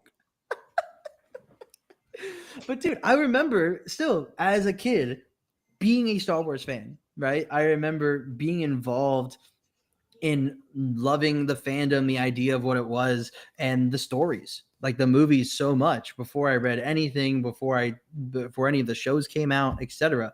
You do not see that with the young kids today. You do not. No, you do not. And that is one of the biggest failures. And George Lucas he's pissed about it, dude. He doesn't go to any of the premieres besides The Force Awakens. Like he's pissed. He's kind of forgotten about it at this point. So yeah. It sucks. But let's see. Pretty boop. I think it's time to take a little smoke break, and then we'll continue with like our last 4 topics. How about that? Bet. Yeah, I gotta hop off on here, boys. But it's been a pleasure. Wrath, this was great, man. Thank you so much. Sure, I'll be tuning in. We're joining Mr. Wrath. Appreciate you, boys. Appreciate you too, man. Come back anytime. Anytime. I'll be back. Don't worry, I'm gonna come. Do not come. Do you boys want a sneak preview of the office here?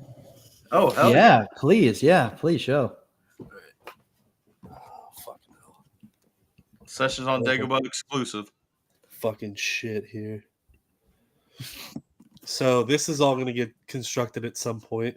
Sweet. But oh wow. Shit.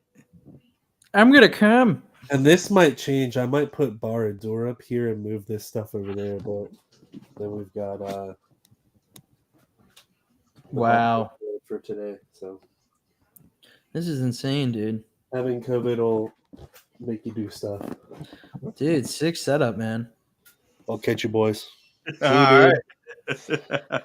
Be kind to everybody except for the Acolyte fans. They're gross. Yeah, freaking clip that. Oh my god. All right. Well, let's go ahead and get the shit set up so that way we can go and take a smoke break. Yeah. All right. We'll be back in 2 minutes.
Now, all I want to do is a Trump impression.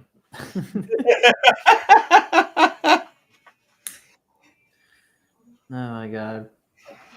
For my birthday, my girlfriend got me this like ashtray and like joint holder I wanted for like years. So I'll show it to you. Seth Rogen. He actually has his own like, I don't know what to call it, like weed smoking paraphernalia, like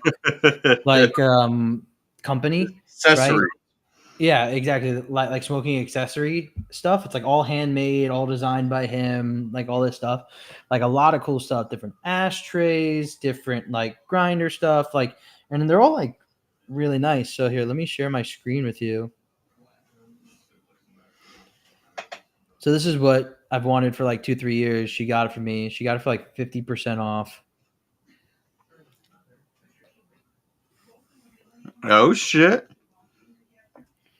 Like it's so great because it's like this fucking marble, you know, with stylish marble base with silicone feet, aluminum ashtray with satin finish, catching well as well. So like under the ashtray, like the rest of the green bowl, it's nice.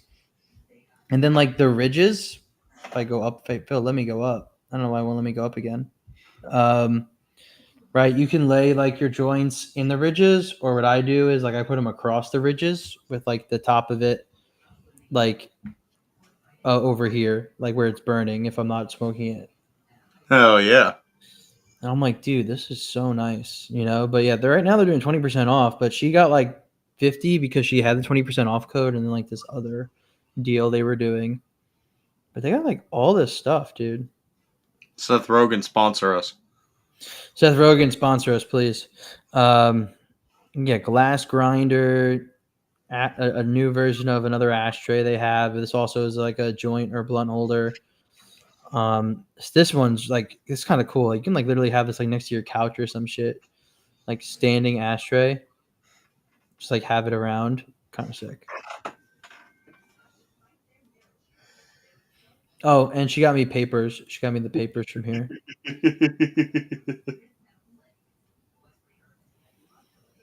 And there's a vinyl. What? They got, I guess, cool music. I don't know. Fuck. It's just 3 hours of Seth Rogen's laugh. There's probably a multiverse, a parallel universe where instead of Jack Black, it was Seth Rogen. It's like, I don't know. I was just part of the Separatist Army, and I was a general of some kind. I don't know. Like, they were kind of fascist, but it's okay. And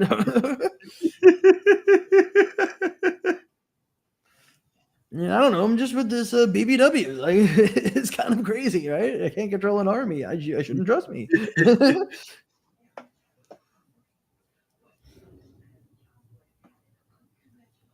All right. Let's see. What do we got here? What do we got? So what books have you been reading lately?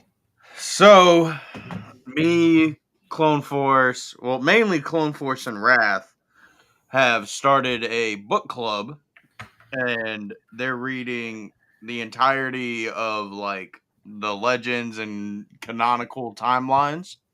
Perfect. And I'm joining them occasionally. And we have been reading Dawn of the Jedi. Oh, you've been trying to read that. What? You've been trying to read it.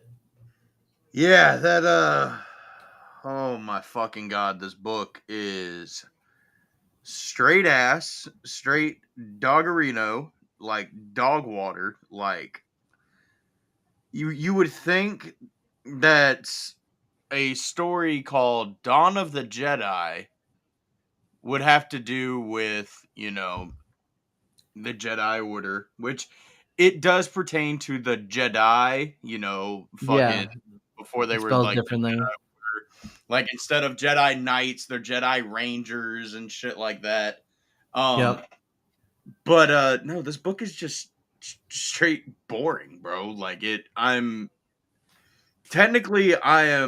on chapter like 12 or 13 or 14, or I don't even know where the fuck because every time I tune out, bro, because it's that boring. Like, I remember certain key shit for chapters, but it's like super boring stuff that happened. Damn, it's like not even exciting yet. It's just like whatever. Bro, Bruh, so damn boring. They have everything but lightsabers in this book. Ah, damn, lightsabers really are like a lot of the reason why it's cool. That sucks. What do they use? Swords. Like, not even vibro blades, brother. Like, actual swords. But aren't they like swords that are going to be like imbued with the force a little bit? Like they're going to be better than some swords? I couldn't fucking tell you, bro. This shit's following a brother and a sister. Basically, to summarize what I have read so far, brother is weak in the force and doesn't want to be a Jedi, and he wants to leave Tython because he's like, why the fuck are we even here? And the Jedi Order is like, no, you're not allowed. And he's like, well, I'm gonna do it fucking anyway. And then they're like, well, we're sending your sister to stop you. So, oh my god. Okay. Yeah. So it's like, great. We're just like, I don't know. I want to force punch myself in the face. Yeah, they're just Durasteel. So what, you guys are starting it from like chronological order? Yeah. Damn. So timeline, chronological order. Damn. Yep. And this book is just, like I said, bro, man doesn't want to be a Jedi and he wants to leave, and the Jedi are like, nope, you're not allowed. And he's like, well, fuck you, I'm going to anyway. That sounds super riveting. I'm so happy for you guys. You're having a good time, I bet. Brother, I'm going to put it to you this way. The Acolyte's better than Dawn of the Jedi. Damn. That's nuts. Well, I'm reading something a little more exciting. I am reading The Revenge of the Sith novelization. About fucking time. Jesus Christ. I've been reading it just like, but I haven't sat and read it for over an hour in a while. So. Because you're a fake fan. Fake fan, the fakest. No, I love it. It's really good. I just been busy, but you and I've talked about it off pod. Like, I love the extra detail and like some of the scenes it has compared to the movie, and it makes it even better. Like, it really explains like certain parts of it, not because it needs to, but because it's interesting. You know, like, I don't think it's like, oh, you shouldn't be explaining all this stuff in a book. Like, I'm like, no, I think it's adding these extra details because it actually makes it's kind of nice. It doesn't need the movie. It doesn't need it though. You know what I mean? I don't know. I would like to see some of the shit from the novel portrayed more in the movie, because without the Clone Wars and without the novelization, like, Anakin is just basically a whiny fucking brat who just murders everybody because he didn't get a job promotion. Like, that literally is how that's portrayed. And the Clone Wars delves more into it, even though that Anakin is basically a completely different fucking separate character. But what it shows is, like, he's gone through life and limb to save a lot of the Jedi Council. He's done what needs to be done in order to stop the war. And the novelization really dives into the aspect of why he's doing it to save Padme. Because, like, sure, whenever Mace Windu goes to strike Palpatine down when they're fighting, and he goes, no, and cuts his fucking hand off, sure, that's a riveting moment of Anakin turning to the dark side. But, like, in the novel, it's like, it's basically, well, word for word, they say, he doesn't see it as Mace Windu striking Palpatine down. He sees it as if his purple blade is about to strike Padme herself down. So everything he's doing is to save Padme. And the book, aside from Two Dreams, or the movie, aside from Two Dreams, really doesn't portray it that well. He's just, like I said, he's just a whiny brat. That's interesting about the Mace Windu's striking down moment. It's like, is the Force telling Anakin, like, oh, like, pretty much Padme's going to die if Windu kills Palpatine? It's pretty much telling him that. No, that's just how fucked up his mind is. Well, yeah. So, yeah, okay. So he's just thinking that, yeah. Like, whenever they deny him the rank of master. Yeah, whenever they deny him the rank of master, like me and you have talked about it, he's literally like not even listening to a word they're fucking saying. Because the only thing on his mind is, as soon as I'm done with this meeting, I'm running up to the Jedi archives to go to the section. And then what breaks him out of that trance is, we do not grant you the rank of master. And he's like, what the fuck? Hold up. You're not just denying me the rank of master. You are literally restricting me from saving my wife's life. And nobody's going to get in the way of this. Like, Vapad this, you. Yeah. And then Kenobi, like, hey, Anakin, get out of your fucking head and sit the fuck down, asshole. Oh, yeah. No, like, he definitely, like, yelled at him for sure. And he's like, wait, fuck. Save the lady who groomed him. What is he saying? Speaking of which, when you want to record, I'm down to, even though I'm sick. Or book club.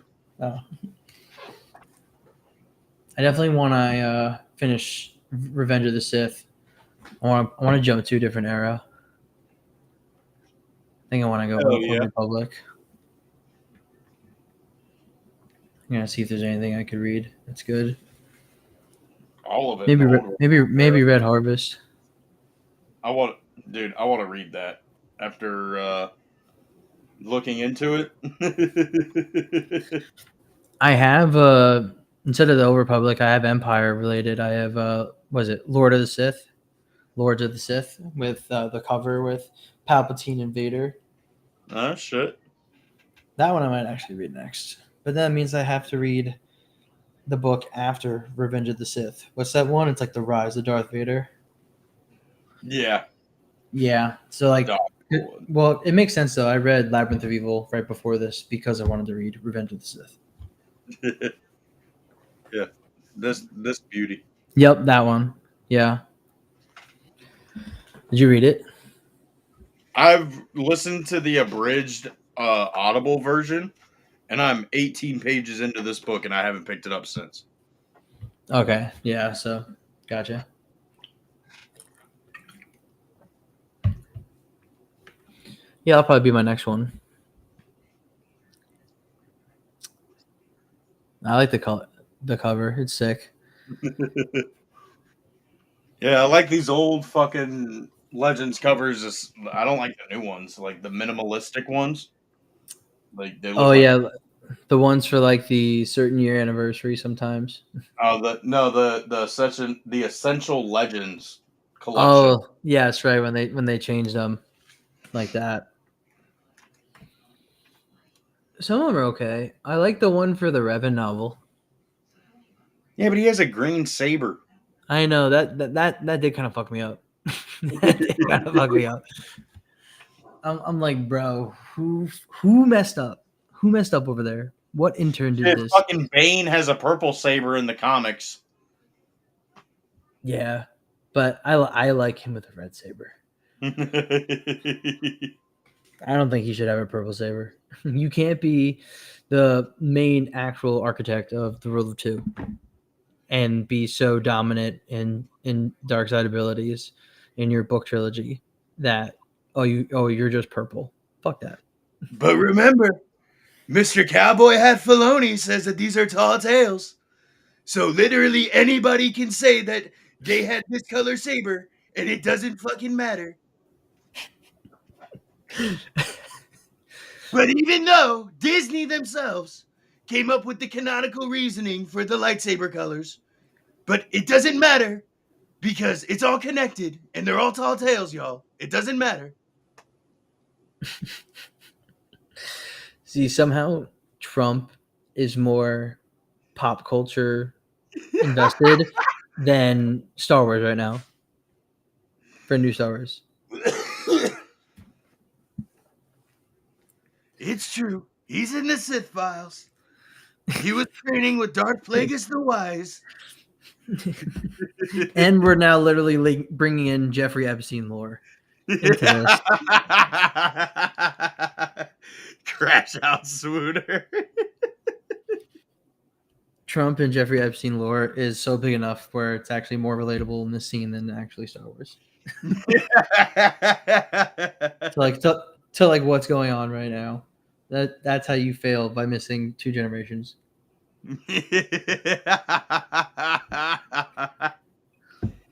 Speaking of jumping a couple generations, there's a supposed leak, mainly just rumors going around on Instagram, of somebody from a certain video game from 2008 potentially showing up in Ahsoka season 2, potentially played by Mr. Sam Witwer. You guys might know him, Galen Merrick, aka motherfucking Star Killer. There's no legitimate fucking source, but this is just rumors that for some reason everybody has been posting about, and I don't understand it because there's literally no source for it aside from Sam Witwer provided a voice back in season 1 back in 2024 from an article. So I don't know where everybody's getting this Star Killer idea from or how it would even work. But what's your thoughts on that? Dude, I saw this. It was like out of nowhere, right? It was like, oh, it's confirmed. And then like it was like one post. That was it. And someone, it would have to be like the one post. Someone also messaged me, and I was like, okay, do people think this is real? And then no one else confirmed it for a while, and now it feels like I've heard it 2 or 3 more times, but I still do not think it's real. I don't know if I think it's real. What do you think? I don't fucking think it's real at all. I mean, it's already, it's like Wrath says, it makes no fucking sense of why he would show up. It would be kind of cool though. I just wish I knew a way to make it like sick, but in theory, it's cool. I think it's cool. Just maybe not the way it's happening. Well, I mean, we've talked about it, and it kind of is something like what Wrath says here of like maybe Ahsoka would be studying from what's left. I don't know. It doesn't make any fucking sense of why he would be involved. And the thing is, I'm trying to be more positive and like let them cook like type of mentality towards shit. But I swear to God, if I see Ahsoka die again and get saved because of the World Between Worlds, and like Star Killer's a part of the World Between Worlds fucking flashback, like I'm gonna be done, bro. I'm gonna be done. I'm gonna mentally check out. And then if they make fucking Anakin go all Force God like and fucking defeat Abeloth in an 8-episode season, I'm really gonna be pissed and I'm gonna be done. Oh yeah, no, and we've talked about this. Abeloth can't be defeated. In terms of defeated, I mean like put away for a long time, like forever. Like she needs to either escape or like be definitely only beaten for like just a short time because she's coming. She should be in the regular galaxy eventually. I agree with you. Yeah. But you wouldn't be kind of into the idea of some in the World Between Worlds, Anakin with Ahsoka shows her some stuff from when he was Vader. So like he's dead, but like he's actually at least in flashbacks that are maybe part of Force lessons. But at what point do the flashbacks become more like better than the actual story that they're trying to tell? I get it. Or it could maybe lead to the idea of if people really fuck with maybe some of the shit we're doing with Starkiller, now we go do something with Starkiller in another project. Brother, people have been fucking with what Lucasfilm has done with fucking Starkiller since 2008, and they have not done anything with it. I don't think that they honestly missed the mark to do it, to bring him into canon. I don't think trying to make up for the sequel trilogy's failure with the Mandoverse and bringing in all of these legacy characters and all these fan service characters, like that's not the way to do it, bro. Like, that's because at what point does your cameos outshine your story that you're trying to make? Like we've said all the time about Ahsoka season 1. Is it good? It could be. But what's the best parts of Ahsoka season 1? When Anakin shows up. Hell yeah. Take Anakin out, you got Baylan and Shin, which that is a really good storyline, and I'm very, very excited to see what they do. That actually is pretty sick. But you take that out, like take Anakin, Baylan, and Shin out. What are we left with? It's kind of dumb. Like, that's, and I'm not trying to shit on Ahsoka or anything like that. It's take out those 3 characters. What do we have? We got Ahsoka basically. We get Ezra back from Heir to the Empire. Yeah. We also get Ezra back as well, which is good for Rebels. Yeah, I guess. But yeah, no, the way we got him back, I mean, could have been a little bit better. What up, Ryan? What up? What up, dude? Just chilling, talking about potential leaks about Starkiller maybe being in Ahsoka season 2 and why, honestly, that they shouldn't do it, bro, because that it's just going to take away from what I think they're trying to do with if they're going to focus on the cosmic side of the Force, go with the whole Abeloth and the Force gods. I think they're doing that regardless. I think it would just be like, are they just going to include Starkiller in that at all? But I think they're definitely doing Abeloth and the gods. Yeah, like, I hope they stick with that. Like, I don't need to see a World Between Worlds shot of fan service. Okay, so, but on a better note, what about Kenobi?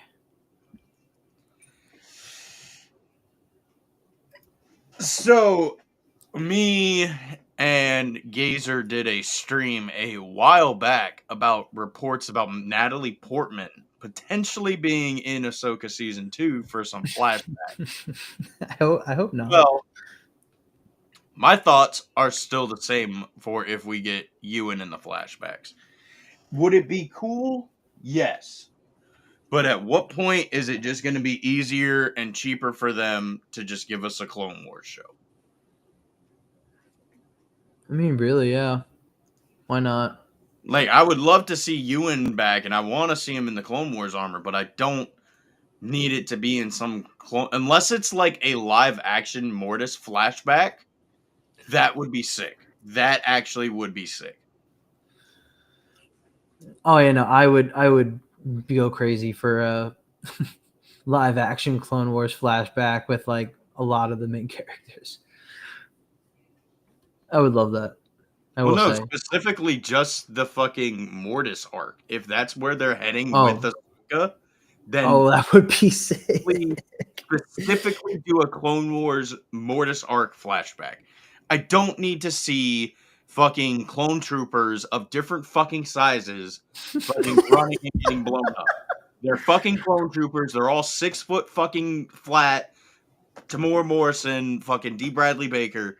That's it. That's all. I don't know that. I mean, I guess it made sense because she was letting go of her guilt, but they didn't even get the clone troopers. It's the details that matter. The details. But dude, Kenobi, I don't know, because they were like, yo, like I was at Boston Fan Expo or something, right? Boston Fan Expo. He said He was like, something "Oh, about we the started Weinberg. filming. We like started filming like what the other day, And he was like talking about what they were doing for Ahsoka, but his wife is Hera, Yeah, and right? he came out and said like I was talking about my wife. But this is like you said before we went live. Like this is the same company that managed to keep Luke Skywalker's cameo in the Mando season 2 under wraps for what 2 years. Yeah. Yep. I mean, he could easily just like walk in there, be like, "I'm just watching," and they're like, "Yo, Ewan, throw a robe on," like, and they put him in there, and then he's like, "Okay, just, you know, just pretend it's a Clone Wars." Like, he could easily do that. Black black elves now and hobbits. Yeah. And dwarves. And female clone troopers too. Yeah. They didn't even give her an actual name. They literally just gave her the name sister.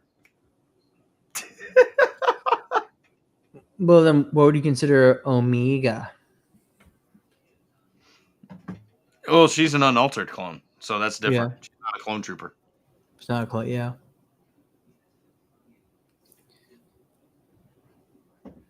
She's Do you want to see technically anything with yeah. Do you want to see anything with Omega continue at all? After talking with Michelle Ang at Rebel ScumCon, I would love to see an adult Omega like show. Do you want to I don't see know. I don't know. live action or animated? Well, see, that's the issue because like actually talking to Michelle Ang and hearing her voice, like she is Omega.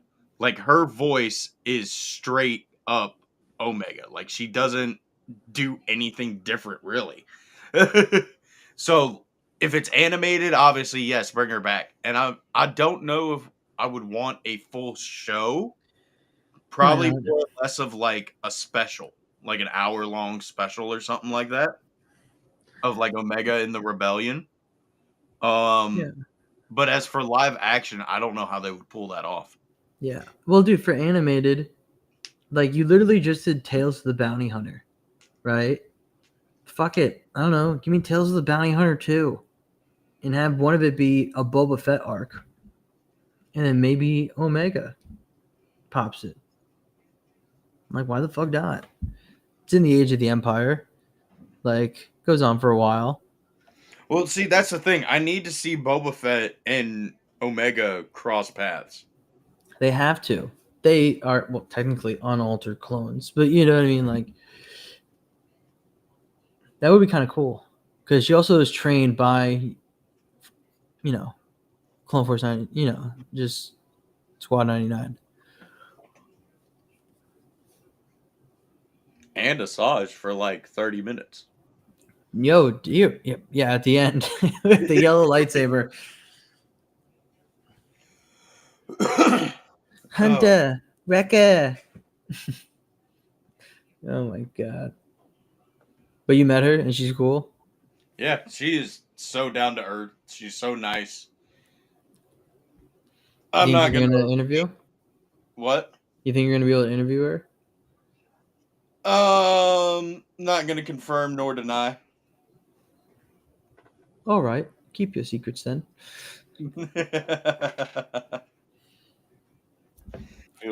Everybody will just have to subscribe to Tales from Peridia and keep an eye out. Do it. You never know. That'd be sick. That'd be sick.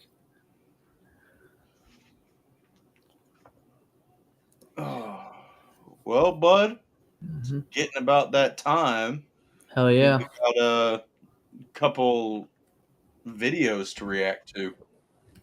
All right. Let's see. Which one should we react to first? I think you need to pull up the Zenger one that I sent in the private chat because Dude, I love his AI videos. Like he uses like the vintage collection figures Okay. and he either records them and like clones his voice and does the voice filters, or he uses AI for the voices, and he's fucking great. And the one that I sent, I think you'll really love. Okay. We were Should I just share my talking. screen? All right, What? so I'll share my screen, Yeah. and then they can hear my audio. I I think so. Let's see. Fuck Ventress. What? It was meant to be intimidating. It was gross. Mwah. What the actual fuck Ventress? What? It was meant to be intimidating. It was gross. That clone's like 10 years old. Don't be ridiculous. He's a soldier. Didn't you do your research? Whatever he is, it's problematic. It's actually kind of sweet. What?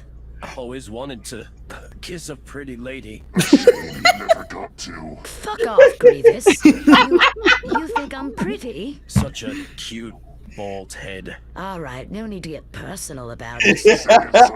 Oh my god. Like I'm young. Relax. He clearly enjoyed it. Just think of it like community service. That's not a flex.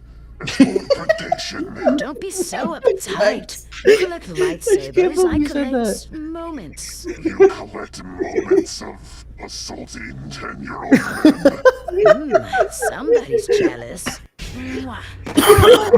The actual fuck Ventress. Wow. Okay. It's just going on a loop. That's actually hilarious. That's actually so. Just hearing Grievous say, like, is that a flex? Do you know how many times he could have said that to Palpatine or Dooku? Like, Dooku's just like fighting and sparring with him and literally like almost losing to Grievous, or he's just like, holy shit, Grievous is really good. So he has to like use the Force, which he doesn't have, to defeat him, and he's like, can't teach him all the tricks. It's like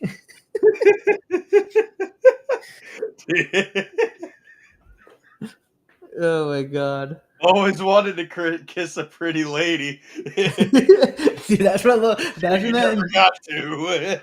Always wanted to kiss a pretty lady. It's like all sweet and shit. It's just like,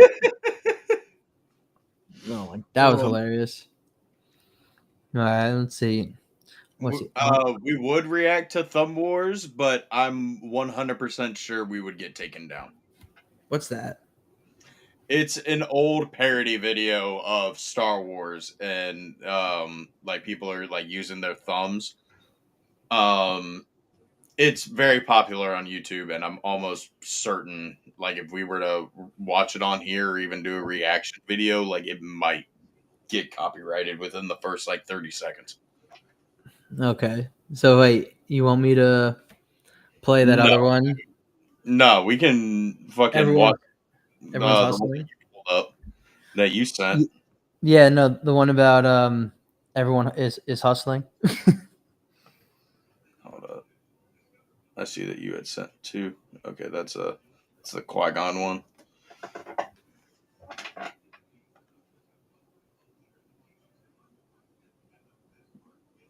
Yeah, because I like wanted to see whatever that that dude that sent like the Yoda finds Luke's secret steroid stash. Yeah. Right. Was it Luke and Yoda hit the gym? I don't know. The first link you sent in the group in the private chat. Yeah, no, that's one of them. Yeah, it's Luke and Yoda. They hit the gym. All right, hold on. Let me share my screen. How you see it?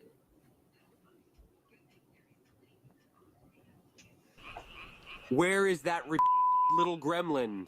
30 minutes ago, he told me he'd be here in 5. I bet he was still in bed when I called him. I wonder why he decided to work out in this soggy sarlacc pit anyway. Might as well get some protein in while I wait for that goofball.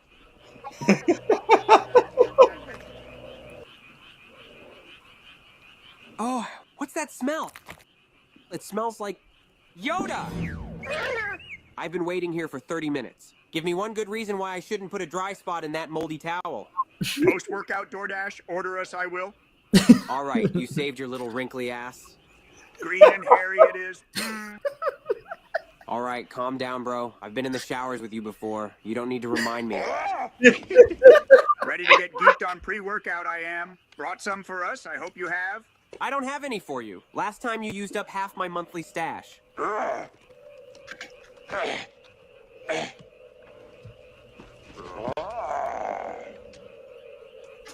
Leave that alone, will ya? I had that all measured out.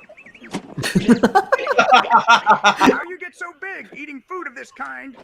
Look, I know protein bars aren't the best, but I need to get my protein in somehow, and it's better than nothing, all right? Only one answer to my question there is. Hey! Suspected this for a long time, I have. What are you searching there? Sad it is to find out this way, I have. What are you doing with my stuff, man? Right all along I was. Using steroids behind my back, you were. How else gonna explain this shiny needle, are you? Come on, man, that's just an insulin shot Obi-Wan gave me. He said I'm lactose intolerant or something. You can lie to me like that, I cannot. Give it back to me, man. Disappointed I am. It's my medication. You can't just take that away from me. Take steroids too, I long wanted. Count me out, you did. Oh, shut up, man. He's mad he didn't get asked to do it too. Look, if you really want some pre-workout, it's under the box next to that beeping coffee machine. How generous of you, my friend. Today, teach you to bench 315, I will. You know how to do it? Ego lifting is a pathway to many abilities. Some consider to be unnatural. Now, if you'll excuse me, some business to take care of I have. Look, you must not. All right. Herm. Nom, nom, nom, nom, nom. Oh my god! Dude, they're so funny. That was a bit disturbing, dude. That last shot was just fucking terrifying. I know, he's just going nuts on it. He's a gym bro. Let's see, and then we got the Qui-Gon one. Ready? Hell yeah.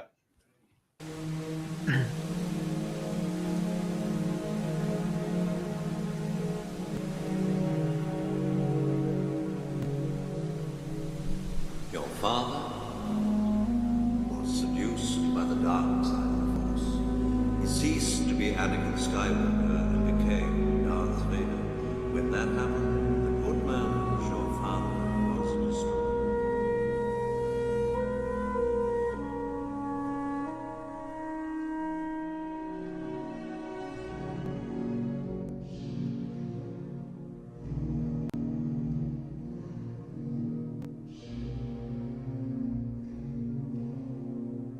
The future built here will be different, stronger and wiser.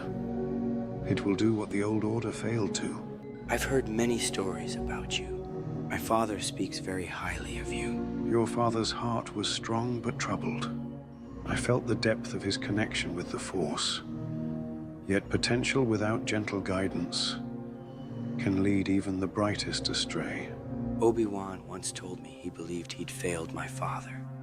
I'm afraid I'll repeat those mistakes with this new generation. Luke, your strength lies precisely in that awareness. You possess the compassion and humility to guide them differently. Mistakes do not define us. It's what we learn and how we rise that truly matters. You were chosen, Luke, not by destiny alone, but by your actions, your heart. You embody the very best of us all. Thank you. The Force is ever growing, ever changing. The Jedi you teach will surpass what came before, and that is exactly as it should be.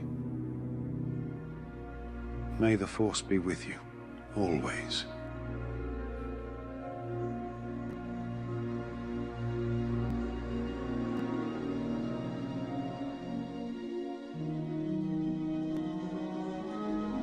I would like to welcome all our new students to the Jedi Academy.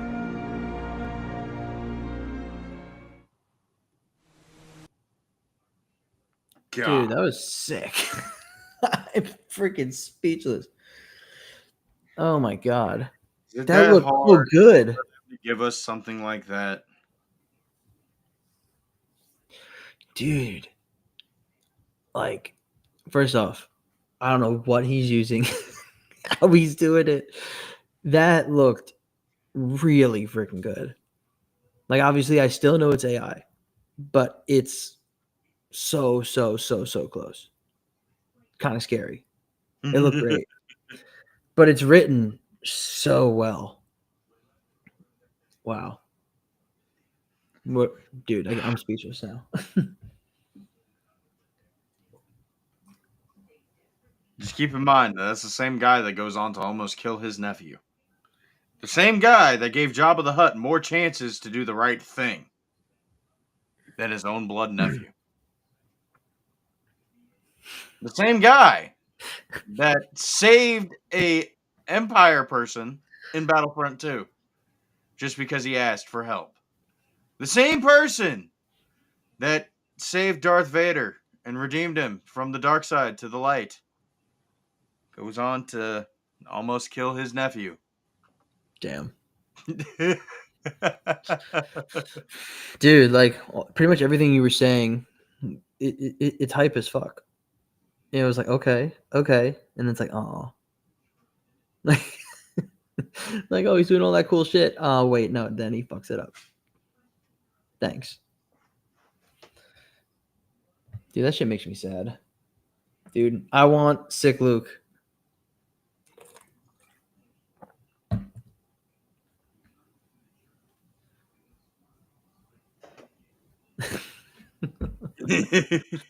Puke Skywalker. Crash out Swooner back.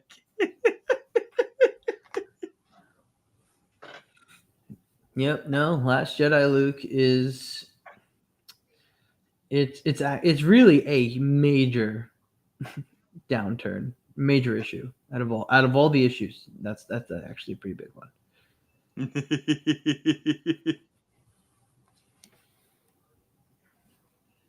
Like, and we still don't have Prime Luke. Like, I want to see Prime Luke, and then I just really wish freaking Jake Skywalker would be retconned. Oh my god. Make it Luke's clone. Make it Luke's fucking clone. I don't know. Like,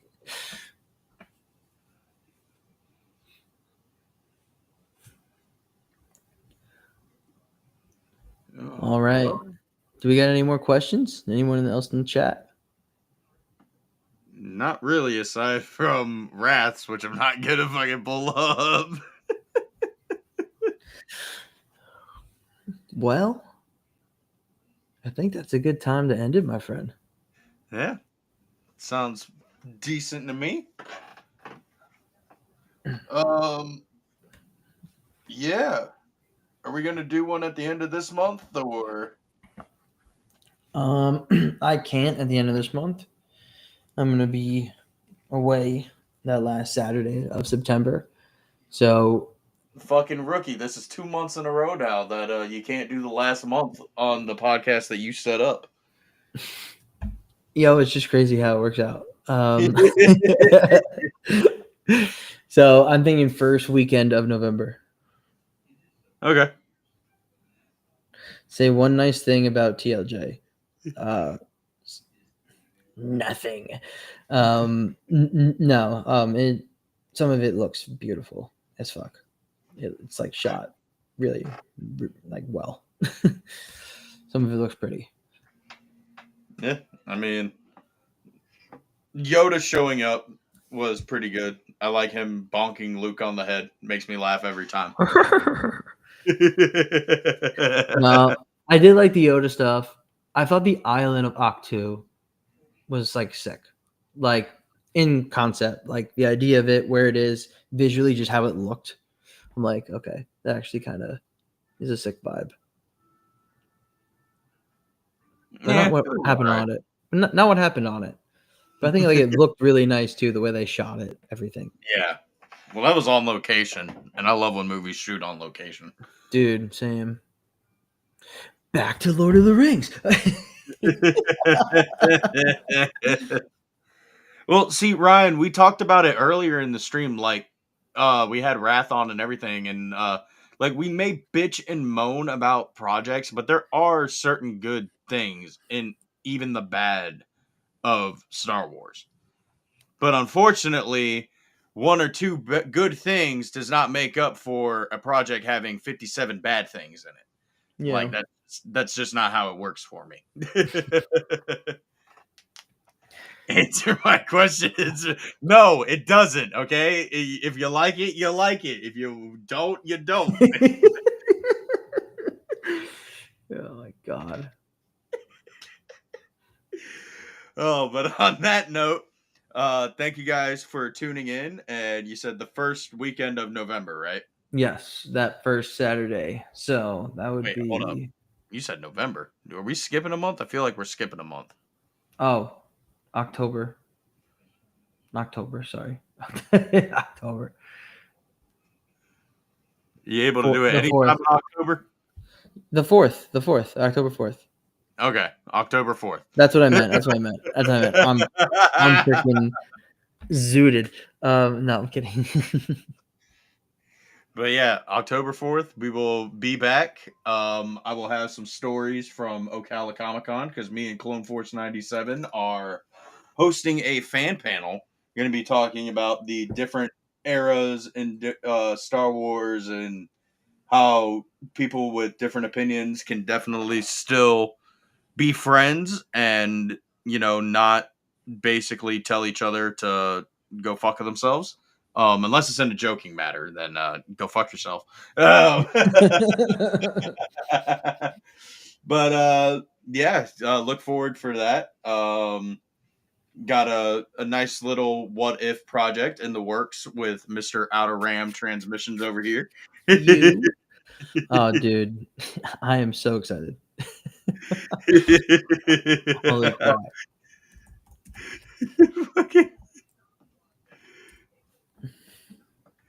I love Wrath's comment. Oh my god. Fuck me, fuck are you? No. But yeah. Anything in the future for your channel coming out? Yeah. So I just started posting videos on my channel that are going to have my voice in it. Voice, guys. It's not an AI voice. Oh my god. Yeah.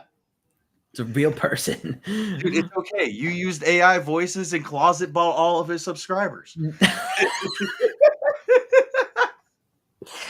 Oh my god. Nah, your old dude, he did a fantastic job, but I'm very excited to actually hear your voice on it because it threw me for a loop whenever I first interviewed you. Dude, that's right. Yeah, because you were like, "Hey, you want to interview?" And I was like, "Sure." And that was the first time we ever spoke. No idea. I mean, you'll still hear the other voice on the channel, but mine will also be on some other videos for what I'm gonna start posting. So he'll still be doing lore. I'm gonna be doing like a bunch of other topics. So anything that's news, rumor, update related, kind of like more outside of the story, right? Like real world stuff. Maybe some other videos, maybe some like video essays, stuff like that. I think that I could do with my voice and produce some stuff quicker, where the lore videos will still be done the way they are, because I like the way they sound. What about you? What's new for you, Mr. 450? On Carbonite Collectibles next Friday, we will be going live. Kyber has no fucking choice because he's a part of this giveaway.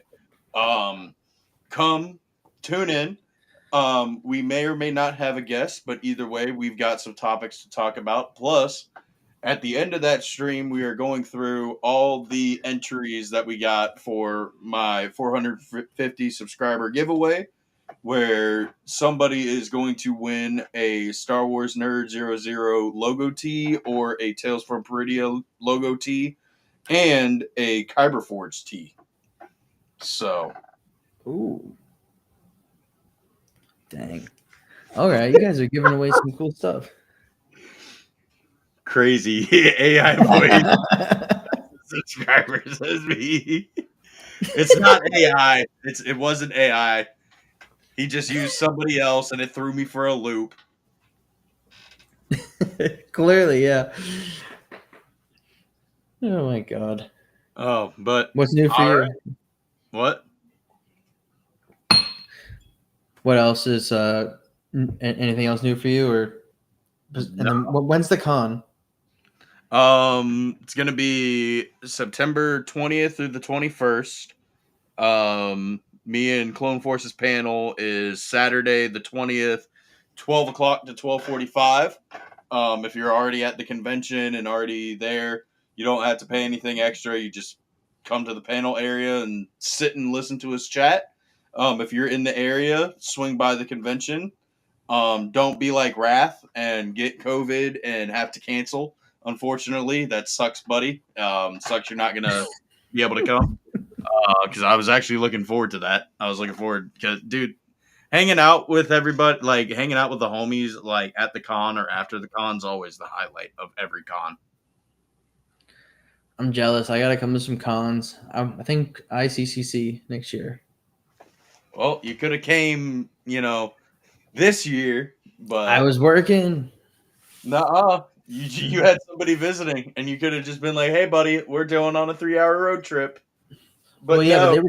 but they were coming to me, so it worked out because I was working.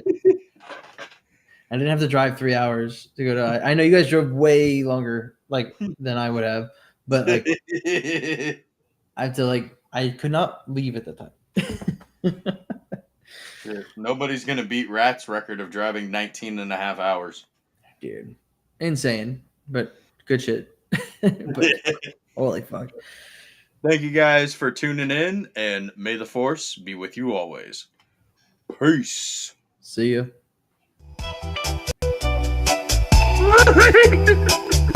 Munchies I have to the temple kitchen.